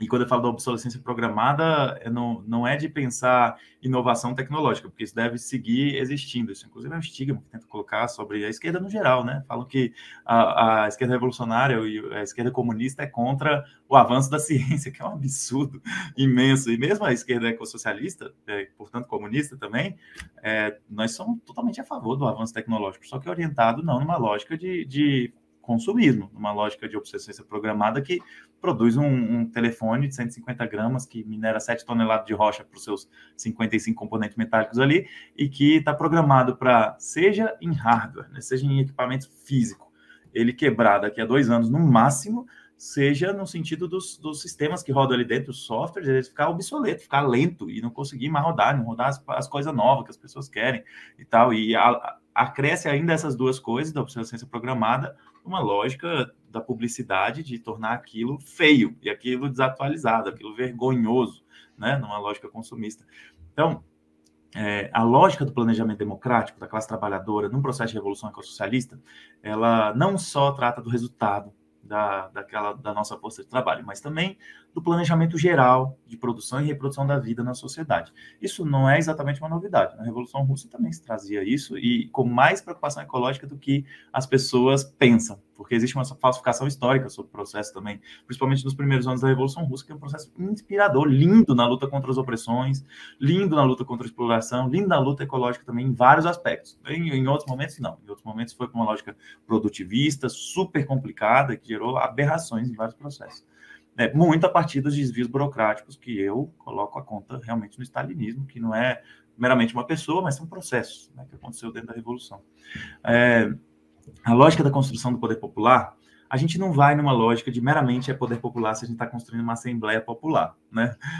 Quando a gente fala da construção do poder popular, envolve de fato a classe trabalhadora, e não só a partir do local de trabalho, mas a partir do local de território, está tomando as decisões no concreto e no cotidiano sobre as suas vidas, mas que isso envolve diversas coisas, né? Envolve a gente colocar para as pessoas a construção de conselhos populares de trabalhadores, envolve a lógica de construção gradativa de um horizonte que vá podendo passar do socialismo para o comunismo também, porque esse é um problema, porque toda vez que a gente vai na lógica do enfrentamento, na lógica da tomada do Estado, para desconstruir as relações de classe, de acabar de fato a lógica da ditadura do proletariado mesmo, a gente, ao ir desconstruindo as relações ali de exploração da classe burguesa, como é que faz isso sem necessariamente avançar no culto à personalidade, sem avançar na lógica dos desvios burocráticos também?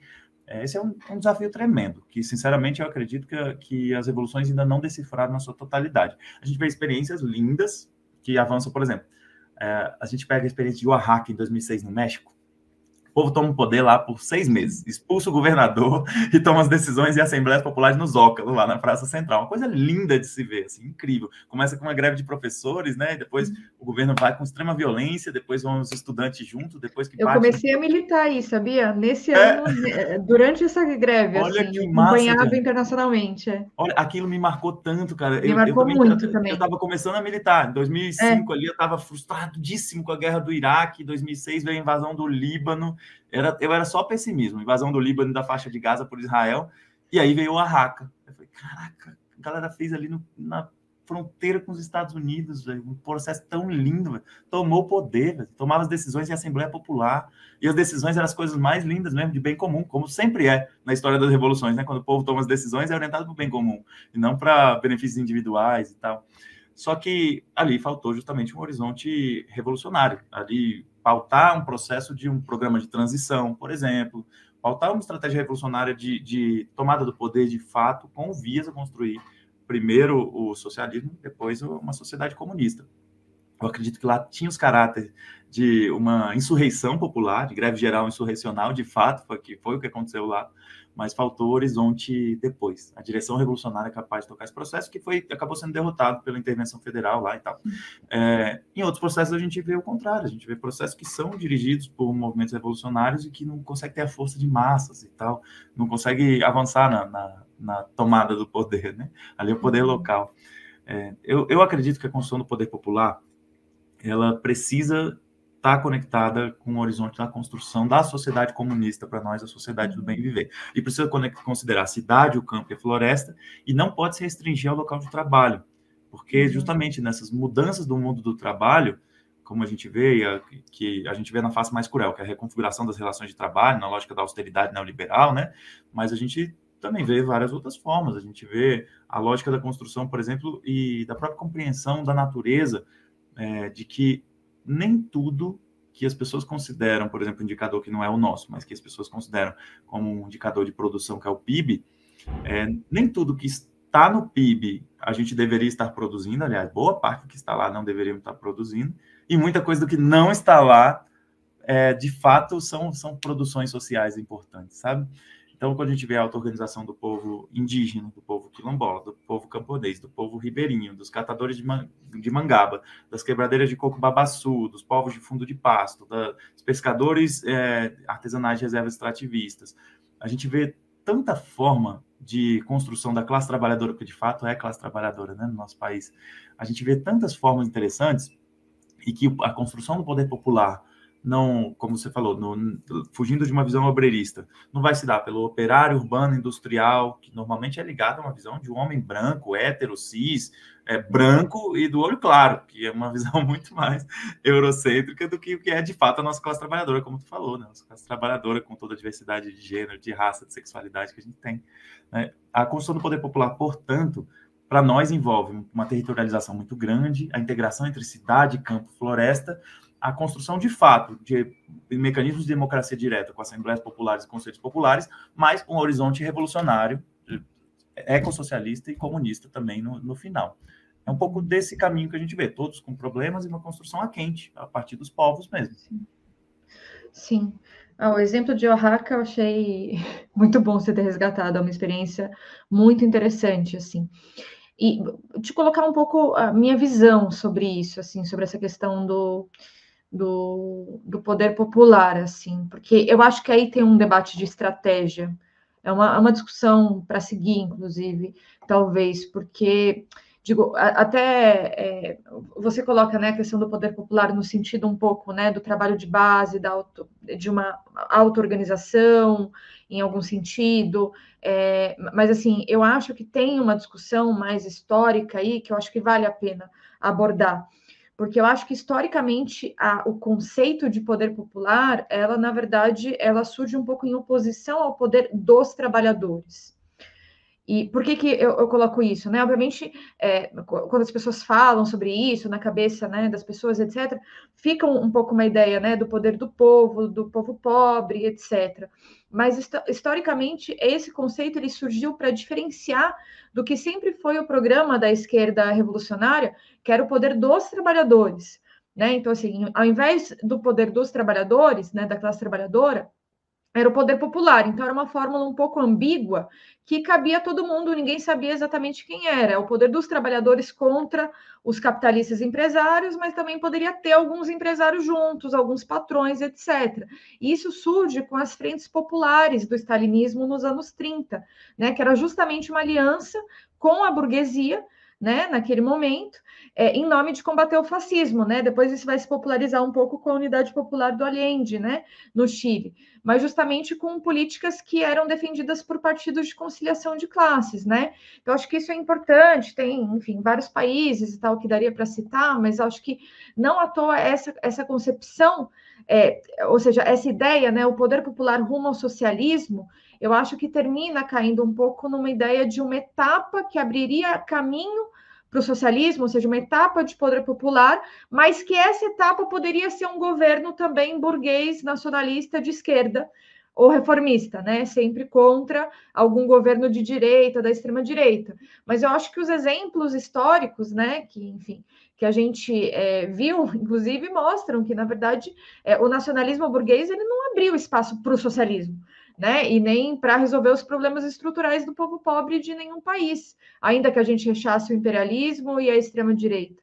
Né? Então, acho que essa consigna ela envolve por trás uma discussão de estratégia sobre qual é o papel das instituições do Estado burguês, né? Inclusive como o parlamento, o próprio poder executivo, etc., para poder pensar a luta revolucionária socialista como, enfim, uma forma de como, inclusive, utilizar esses postos para uma política de ruptura, né? Então, enfim, queria te colocar um pouco isso, porque é um debate que toda hora alguém aparece essa discussão do não sei que lá do poder popular. E a gente não fala isso, a MRT não fala, a MRT nunca vai ouvir a MRT falar isso, porque a gente tem essa visão histórica em relação a esse tema, né? E que, insisto, a gente eu vejo que na sua concepção tem muita importância os movimentos sociais, a classe trabalhadora pensando, né, do ponto de vista, ou seja, não somente o operário na fábrica e etc., que também não é a nossa concepção, inclusive a gente dá um valor enorme para poder pensar a unidade da classe trabalhadora, com toda a fragmentação que tem, os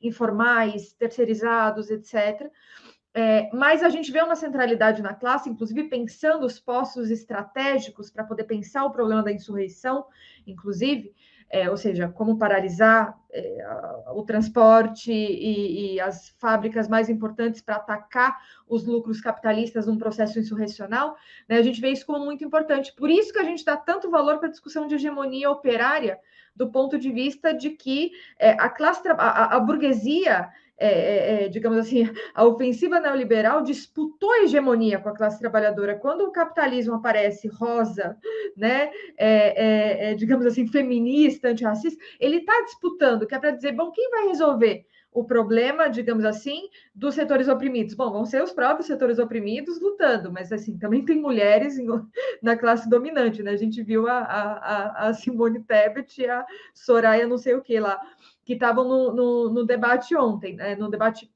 essa semana. Então, é muito importante ver isso. A classe trabalhadora vai também disputar essa hegemonia para poder atuar, se auto-organizar nos locais de trabalho, levar essa auto-organização também nos bairros onde está morando a classe trabalhadora, né, sofrendo com os problemas de moradia, se conectando com os indígenas. Eu sempre uso uma imagem, Tiago, que eu acho muito forte, que eu fico pensando, os indígenas fizeram aquele acampamento impressionante aí em Brasília, 10 mil, não sei se foi 10 mil, se foi mais. Imagina se tivesse no mesmo dia, na mesma semana, tido uma paralisação dos ônibus, metrôs, fábricas, todo mundo lutando de forma unificada contra as reformas trabalhistas, da Previdência, etc., e contra todos os PLs que estavam ali para destruir, né, a situação da população indígena, né? Ou seja, essa unidade é muito explosiva, né? E vendo, tinha um potencial de mobilização forte, né, dos indígenas ali naquele acampamento, né? Por que as centrais sindicais não estavam organizando uma luta conjunta, né? Naquele momento. Então, assim, te coloco um pouco essa visão para enfim, para ver o que você acha. Muito massa, Diana. É massa quando a gente vê o acampamento Terra Livre, ele acontece desde 2004, né? Então, é um processo ali de mobilização que a gente vai vendo uma crescente e uma capacidade de orientação política cada vez mais afiada do movimento indígena no sentido de enfrentamento ao sistema, justamente porque o capitalismo ele é ecocida na sua essência, né? E a gente, quando a gente vê aquela mobilização, que é da classe trabalhadora na nossa avaliação, porque quando a gente analisa, por exemplo, os povos Guarani Kaiowá, os povos Terena, Mato Grosso do Sul, né, onde ali, numa região ali, onde existe 10% da população indígena no nosso país, está no Mato Grosso do Sul, que é uma coisa impressionante. Quando a gente analisa a relação que os povos originários têm ali, com seus territórios, que foram tomados pelo latifúndio, pelo agronegócio, e que as famílias nas suas retomadas, né, eu tive a oportunidade de estar lá, em 2014, nas áreas de retomada, a gente organizou uma brigada de solidariedade, porque os enfrentamentos lá estavam tão severos ali, que era assassinato o tempo todo, e de fato ainda segue assim. E a gente, quando estava lá, o que eu pude perceber era o quanto o capitalismo consegue se apropriar desse processo do genocídio indígena para não só apenas para a expoliação da natureza e a tomada do território, mas para a exploração da força de trabalho dos indígenas. Então, chegava lá na retomada, todo dia de manhã chegava o gato, que é aquele cara, aquele recrutador do latifúndio, do agronegócio, com aquele caminhão, e botava todo mundo para dentro do caminhão para receber uma miséria de salário, não dá nem para chamar de salário aquilo dali.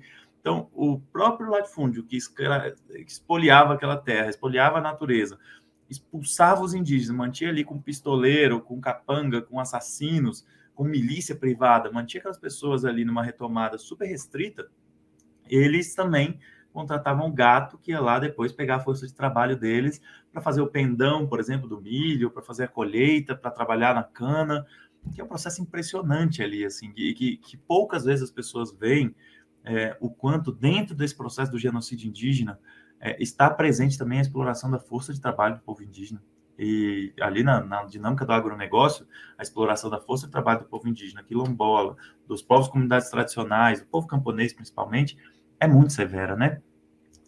E eu concordo totalmente contigo. Se a gente consegue unificar as lutas da cidade, do campo e da floresta, povos indígenas não são só florestas. Nós temos vários biomas, que alguns não são floresta, a maioria não é floresta. E além disso, nós temos povos originários que estão na cidade e que estão no campo também, além de estar na existência direta nos biomas, né? Se a gente consegue unificar essas lutas, a luta contra a exploração, a luta contra todas as opressões e a luta contra a destruição da natureza, a destruição do nosso planeta, a gente ganha uma força extraordinária, cara. É incrível quando a gente pensa isso. Quando a gente pensa nos atos do Fora Bolsonaro aqui no DF, a gente tinha o prazer de estar conseguindo construir isso. Quando a gente conseguia ter o bloco do movimento indígena, com os blocos sindicais, com os blocos feministas, com o bloco LGBT, com o bloco camponês da Reforma Agrária Popular, isso vai adquirindo uma força bonita, uma experiência pedagógica importante, de que nós só temos futuro se a gente conecta todas as lutas, não só conecta todas as lutas, mas conecta todas as formas de luta para conseguir construir uma revolução na lógica do poder popular, mas não abstrato. Eu falo poder popular de uma forma muito generosa, no sentido de que não é reivindicando uma construção de poder popular que não tem um programa revolucionário. A questão da chave é o programa. Se vai ser a partir se a construção do governo em que esteja de fato nas mãos dos trabalhadores vai se dar com um programa revolucionário ou não, é o que define o que ele é, né? A expressão poder popular, acredito que vocês são mais conectados a esse debate histórico do que eu, dão mais relevância do que eu. E nós, no Movimento Bem Viver, a gente tentou se afastar um pouco dos problemas que a gente vê na fragmentação da esquerda, assim, e isso tem o benefício de ser um movimento novo, fundado em 2021, em outubro de 2021, mas isso traz também dificuldades, de que vários dos debates históricos, por exemplo, eu construí a Quarta Internacional desde 2013, o Secretariado Unificado, né, a partir das organizações que eu fiz parte da fundação, e ali tinha todas as nossas categorias e todos os nossos conceitos muito bem organizados, né? Uhum. E todos eles com debates históricos de tantos e tantos e tantos congressos, de tantos aprofundamentos que são muito importantes, né? Isso é legado da história das revoluções. É a formação teórica revolucionária que, aliada à prática revolucionária cotidiana, vai constituir a possibilidade de uma revolução, né? Nós, Movimento Bem Viver, a gente buscou construir uma relação bem generosa com os setores da esquerda radical, a ponto que nós sequer topamos entrar no que era muito o senso comum, o caminho comum da esquerda radical, há 2 anos atrás, era ficar presa numa dicotomia grande, não é nem dicotomia, no enfrentamento de agitação política entre o stalinismo e o trotskismo. E isso, nós temos do nosso lado, na história das revoluções, nós sabemos que não podemos aceitar desvios burocráticos, nós somos ecossocialistas e o ecossocialismo só conseguiu avançar dentro de um setor específico da construção das organizações revolucionárias, da teoria revolucionária, mas a gente quer ser mais arejado que isso, assim, só não podemos cair na superficialidade teórica. Esse é o desafio que a gente tem, assim, como é que a gente não entra na disputa interna da esquerda radical e consegue construir a agitação muito a partir do próprio trabalho de base, a partir do trabalho territorializado, a partir da construção da união entre cidade, campo e floresta, e tentar construir um programa revolucionário a quente mesmo, assim. Uhum. Isso é um desafio tremendo, mas a gente nunca se dedicou muito às brigas internas dentro da esquerda radical. Talvez seja um fruto de ser uma organização nova. Outras organizações que construí se dedicavam mais a isso. Mas a gente tem focado um pouco nessa outra construção. Inclusive, isso era um pouco do nosso horizonte para o PSOL também. O fato do Movimento Bem Viver não ser um movimento do PSOL, mas os militantes do Movimento Bem Viver que são filiados a um partido, serem filiados ao PSOL, construírem setorial com o socialista e atuarem juntos enquanto Movimento Bem Viver dentro do PSOL, colocou para a gente um desafio. Pô, será que a gente vai entrar naquele processo de uma disputa profundamente predatória interna do partido, que vocês entendem bem, pelo fato de vocês terem tido essa experiência dentro do PSOL. Aquilo ali consome uma quantidade de energia tão grande e que não pode deixar de ser feita, senão o horizonte da construção daquilo ali perde o sentido também, se afasta muito da estratégia revolucionária. Mas ela também não pode consumir a gente. Então, tem organizações que constroem pessoal, alguns que romperam e outros que permanecem, e que a gente tem uma análise muito semelhante a delas, no horizonte da necessidade de ter um partido da esquerda radical, onde exista liberdade de atuação em tendências, onde exista a possibilidade de construção de síntese numa lógica mais ampla, que traga mais setores também para essa construção, sem fazer conciliação de classe. Essa é a nossa linha de corte no PSOL. Existem organizações que têm essa visão, mas que, ao mesmo tempo, pensam a construção muito a partir da disputa daquele instrumento, daquela ferramenta ali, como horizonte fundamental. E, às vezes, pensam que o caminho é disputar o partido, disputar o movimento sindical, disputar o movimento estudantil, disputar a associação de moradores ali. Esse é um caminho mais institucional do que se pensa. E quando a gente pensa a lógica de disputar nos territórios, no cotidiano, a classe trabalhadora, a gente não está deixando os nossos calendários serem pautados pela burguesia, sabe? Como é o calendário institucional das eleições. Então a gente fica num desafio tremendo, assim, sabe, Diana? E estou falando isso muito, uma lógica muito fraterna mesmo, assim, de que o Movimento Bem Viver é um engatinhar de uma criança, esses menos de um ano que a gente tem, e tratamos com muita generosidade as diferenças na esquerda, e de fato, assim, a gente entrou em bem poucas polêmicas nesse período, assim, porque estamos entendendo que a maior fragilidade da esquerda radical não é um erro estratégico entre as várias visões estratégicas que tem. A maior fragilidade é a falta de uma esquerda radical de massas. E isso a gente tem tentado resolver. E acredito que as afinidades revolucionárias que a esquerda radical tem, elas permitem uma construção mais unitária do que ela é hoje. Apesar de eu ser socialista, que de longe não é a concepção, a formulação estratégica e teórica e de programa hegemônica na esquerda radical, ainda assim eu acredito que é possível caminhos com maior unidade, que tem sido ultimamente. Sim, só um comentário super rápido. Me parece importante o nível de preocupação que você coloca para essa questão da fragmentação. A gente debate isso também. O problema aí é que, enfim, isso também depende das concepções teóricas e estratégicas, porque tem a possibilidade de ter uma unidade maior, né, digamos assim, na luta de classe, diretamente, uma coordenação e tal. Mas, do ponto de vista da concepção estratégica, é muito difícil uma esquerda radical de massas que não esteja acompanhada de um programa, uma estratégia clara, justamente para estar à altura de um processo revolucionário. Né? Então, assim, o que a gente viu justamente foram a busca de atalhos para tentar ser de massas, tentar chegar a setores mais amplos, mas justamente deixando de lado o programa. Não se trata, para mim, também de ser uma seita e ficar agarrado no programa de transição e como se tudo tivesse bem, porque, enfim, a gente tem uma perspectiva revolucionária, né? Então, eu acho que pensar isso é importante. Inclusive, assim, a gente não chegou a fazer parte do PSOL, o MRT. A gente propôs a entrada, não quiseram, porque falaram que a gente Desculpa, era viu, ter radical falado demais. isso, eu falei sem conhecer, nunca fiz parte Não tem da problema, mas Executiva Nacional do PSOL, então eu acompanhava esses debates todos sim, tem perifericamente. gente que acha, sim, tem gente que acha, porque o que a gente teve foi filiação democrática para as candidaturas, né? Então era tudo com a nossa própria política, mas utilizando a legenda do partido, né, democraticamente, enfim.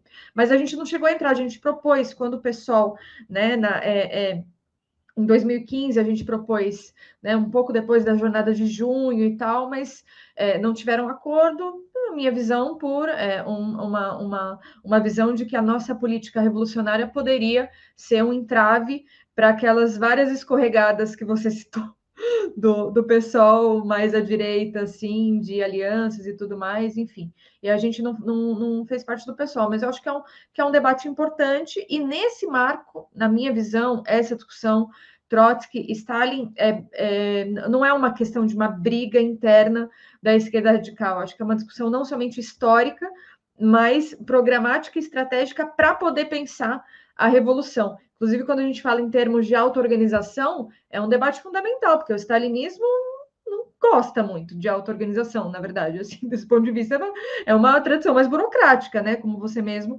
colocou. Então, me parece que é um debate que é importante de seguir. Mas, Ô, Diana, Thiago, desculpa, rapidinho, só fala. última coisa sobre isso, Sim, que eu também considero que não é sem lugar, né? Porque justamente sim, essa polêmica Trotsky, Stalin está falando sobre teoria revolucionária, estratégia da revolução, revolução permanente, claro, possibilidade da revolução do socialismo em um só país, está exatamente. falando de várias coisas. Mas, Uhum, mas uma coisa também que me preocupa é que nessas polêmicas, muitas vezes as pessoas exageram muito as posições dos outros, sabe? É o que eu via uhum, muito em congresso do PSOL, assim. Eu via os setores que estavam em embate ali exagerando muitas posições dos outros. Por exemplo, eu considero bizarra aquela posição de que não houve golpe e tal, em 2016, né? No entanto, eu acredito que a maior parte das organizações já fez uma autocrítica sobre isso, sabe? uhum, Talvez não no quanto aquilo ali gerou impacto, talvez não uma autocrítica da mais sincera possível, mas hoje não tem mais nenhuma organização que ainda agita aquilo. E eu vejo as pessoas agitando isso como a gente não dialoga com essa organização porque para ela não houve golpe. Não é mais muito real, uhum, assim, ou então porque elogiou a Lava Jato e tal. Assim como eu vejo organizações que são taxadas do stalinismo mais burocrático, mais predatório, mais autoritário, inclusive, e que, pô, na sua base militante tem muita gente que não concorda com isso, dentro dos seus quadros de direção também, talvez isso nem seja uma posição hegemônica, tem organizações que não, que realmente trazem a defesa do Stalin como uhum. algo fundamental. Mas tem várias organizações que não. Nós, no Movimento Bem Viver, a gente foi tentado buscar construir a partir das afinidades revolucionárias e das sínteses. Assim. Interessante que aqui no DF, na luta contra o Fora Bolsonaro, mas também na luta contra o despejo, onde eu fui preso 2 vezes ano passado, nós conseguimos ali naquele processo ter representantes das organizações marxistas-leninistas, das organizações trotskistas, lutando junto, no que era fundamental ali, unidade na ação, né? Uhum. E isso era muito importante, assim, isso permite gerar relações de confiança entre militantes revolucionários para além das diferenças que tem, mas focando nas afinidades revolucionárias mesmo. Nós estamos tão distante de aplicar nosso programa máximo, onde as nossas diferenças se demonstram com mais intensidade, a ponto que dá para a gente construir bem mais junto nesse primeiro momento de descenso da luta de massas e tal. Sim, é um debate que segue. Mas, Thiago, queria te fazer uma última pergunta, que você falasse um pouco sobre a situação do processo aí contra você, como é que tá, contar para a gente qual que está sendo a campanha aí, para a gente também poder saber, enfim, enfim, se solidarizar. Legal, Diana, obrigado, viu? Primeiro, eu queria dizer que em todo esse processo de criminalização que eu sofri, o MRT, Esquerda Diário, foram fundamentais na divulgação. Vocês têm uma capacidade impressionante de produção de conteúdo também, de veiculação disso, a ponto que em quase todos os incidentes que eu vivi nesse processo da criminalização, Esquerda Diária era o primeiro a soltar a nota do MRT e a galera estava junto, e inclusive, para além disso, né, para além da solidariedade no sentido mais amplo, político, estruturado, enquanto movimento e enquanto organização de agitação, aí, Esquerda Diária, vocês estavam presentes na luta, vocês estavam presentes, militantes da MRT estavam presentes no CCBB, na ocupação do CCBB, e eu dou muito valor a isso, assim, uma galera que dá para confiar mesmo, assim, toda vez que eu via o militante da MRT, eu falava, pô, aqui tem um camarada, e isso vale muito nos enfrentamentos mais de frente com esse sistema, né? Para explicar a situação mais no geral, nós lutamos contra o genocídio e o ecocídio com todas as nossas forças, combinando as várias formas de luta, inclusive. Então, íamos para a luta no Fora Bolsonaro, mas estávamos construindo ações de combate à fome e estávamos tentando deter os despejos, inclusive fisicamente. E aqui no DF, a gente tinha uma lei distrital que proibia despejo na pandemia, e mesmo com uma UTI lotada, com lockdown decretado, o governador Ibanez, que é um monstro, que é um multimilionário, que é especulador imobiliário, dos assassinos do Índio Galdino. Exatamente. Cara, é tudo de ruim, né? Cara, é terrível. Comprou a mansão mais cara, de 23 milhões, mais cara já comercializada no DF, no meio da pandemia, comprou um jatinho e tal. E da mansão mais cara, ele ordenou uma política de despejo no pior momento da pandemia, no pico da pandemia. E nós não podíamos aceitar. Então, como eu sempre atuei na luta de moradia, e atuei com famílias catadoras, com ocupações urbanas, isso veio muito forte para mim. E a gente acompanhava as famílias da ocupação do CCBB com ações de combate à fome, já em outros despejos anteriores, até que em 2021, quando veio o segundo despejo na pandemia, nós não acreditamos. E a gente entendeu que só fisicamente a gente podia impedir aquelas violações contra aquelas famílias. Porque elas ocupam aquela área lá há mais de 30 anos. Só que elas estavam nesse momento, elas são derrubadas daqui, dão 20 passos para lá, constroem um novo barraco ali. Aí são derrubadas dali, vão para o matinho ali, 100 metros de distância, e constroem outro barraco ali. Elas nunca deixam aquela área. De fato, ocupam aquilo ali por gerações. Só que o governo começou um processo de despejo com maior violência e que, no fim das contas, estava ilegal, totalmente ilegal, né? Mesmo na lei burguesa, na institucionalidade burguesa era ilegal, porque tinha uma lei contra o despejo, mas, antes de tudo, era uma coisa completamente contra a moral e contra o mínimo sentido de humanidade, assim. E nós, então, nos organizamos para deter fisicamente aqueles despejos. A gente, nessa comunidade, tinha uma escolinha do Cerrado, que professoras voluntárias da comunidade montou para as crianças que não tinham acesso ao ensino remoto. Então, os professores voluntários pegavam na escola as tarefas, levavam para a comunidade, faziam fisicamente lá, porque não tinha acesso à internet, tablet ou celular, não tinha acesso à energia elétrica, e tentava suprir o vazio que foi deixado, né, do tamanho de desigualdade do nosso país e no sistema educacional também, na pandemia, com essa lógica do ensino remoto, que para nós é importante, porque salvou vidas, que morreria mais gente ainda no genocídio que foi o tratamento da pandemia, mas que não conseguiu contemplar toda a situação de desigualdade que o nosso país vive. Então, o governo, além de despejar as famílias, destruiu a escola. E destruiu pela primeira vez a escola. Mesmo no primeiro dia, a gente conseguiu deter o despejo da escola, abraçado nos pilares e tal. No segundo dia, eles derrubaram a escola. E aí, nós conseguimos uma liminar para defender aquelas famílias. A liminar de uma juíza daqui do DF proibia o governo de despejar, porque era uma coisa que já estava na lei distrital, e porque era uma situação desumana totalmente, né, no meio da pandemia.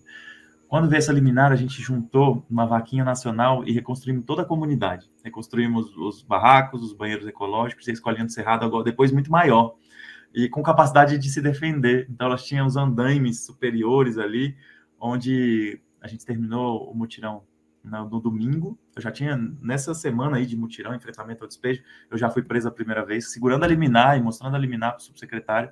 Ele, ao vivo, me prendeu, falando que eu cometi abuso de autoridade, obstrução, e tal, que eu estava segurando uma liminar. A gente vê como é o Estado burguês, né?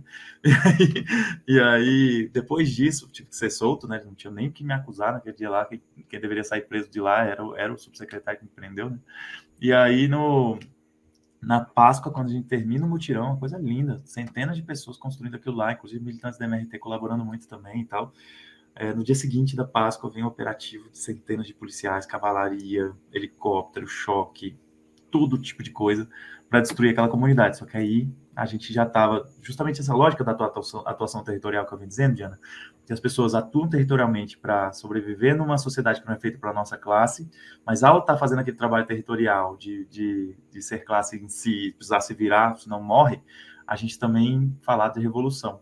Então, olha que massa, quando a gente fez esse mutirão na Páscoa, a gente estava construindo um barraco, para muita gente, ele era a primeira vez que estava construindo um barraco na vida, uma escola na vida, né, uma bioconstrução de banheiro ecológico, mas as pessoas ali estavam construindo a barraca, mas a galera artística estava botando uma placa falando de seja bem-vindo à ocupação do CCBB, onde o povo manda e o governo obedece, sabe? Coisas lindas, assim, falando de direito à moradia, falando que o lucro não vale mais que a vida. Então vão dando o salto, né, de ser classe em si para ser classe para si. E aí, quando vem essa primeira tentativa do despejo da nova comunidade da ocupação do CCBB, nova, são as mesmas famílias, mas nova estrutura, né? A gente enfrentou com muita coragem ali. Então, galera, eu fui uma das pessoas que ficou mais de 11 horas em cima do teto da escolinha, uma pressão imensa dos aparatos repressivos do Estado, de virem tentar despejar, a gente ficar muito firme lá em cima, de que não vamos sair sob hipótese nenhuma, vocês vão ter que arrancar a gente daqui, isso aqui vai ser uma tragédia, um massacre. Eles tiveram que ir embora. E veio uma chuva torrencial também, a galera ficou na chuva e a polícia foi embora. 2 dias depois, eles voltam com o operativo disposto a derrubar a escola com a gente em cima. E aí, agrediram muitas famílias lá embaixo, que estavam abraçadas em volta da escola, agrediram todos os apoiadores também. E ficaram no final só 4 pessoas lá em cima. A gente ficou segurando o máximo de tempo que dava, começaram a destruir a escola com a gente em cima. As outras 3 pessoas desceram, eu já tinha voz de prisão decretada, então falei, vou descer por último para as outras pessoas saírem daqui livres. O comando da polícia não cumpriu o acordo, prendeu as 3 pessoas, então falei, não sai daqui, enquanto vocês não forem embora daqui. E aí eles vieram com o trator para destruir a escola. Quando eles vieram com o trator para destruir a última viga que eu estava, a última coluna que eu estava ali, a única saída que eu tinha era ou cair na escola, sabe-se lá que acidente seria aquilo, ou subir no trator. E eu subi no trator. E aí eu fui arrancado do trator pelo batalhão de choque, jogado, ameaçado muito. Eu sempre fui muito ameaçado de morte pelo governo DF, mas dessa vez foi meio que um recorde. E aí de lá, eu saí, olha como é o lawfare deles, eu saí de lá com 4 processos. 3 crimes, 3 falsos crimes e 1 processo civil.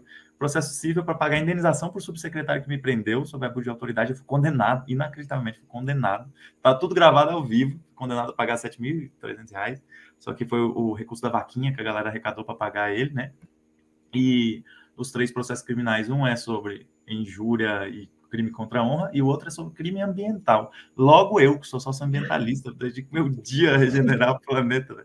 E aí, no crime ambiental, querendo que eu ficasse preso por 3 anos. E eu achava que isso daí não ia prosperar, mas o lawfare, ele é pesado. Aí, tanto eu fui condenado no civil, como no crime ambiental. O Ministério Público pediu minha condenação, com pena máxima, com agravante, e era um processo que nós estávamos muito temerosos, assim. Na primeira instância, ainda é mais tranquilo, e a gente acabou vencendo, depois de uma mobilização imensa. O MRT mesmo fez nota de solidariedade, artistas, muita gente, uma campanha, thiagoavelinocente.com.br e tal, depoimentos muito bonitos, assim, seja de famílias de ocupações, famílias camponesas, famílias indígenas e tal, coisa linda.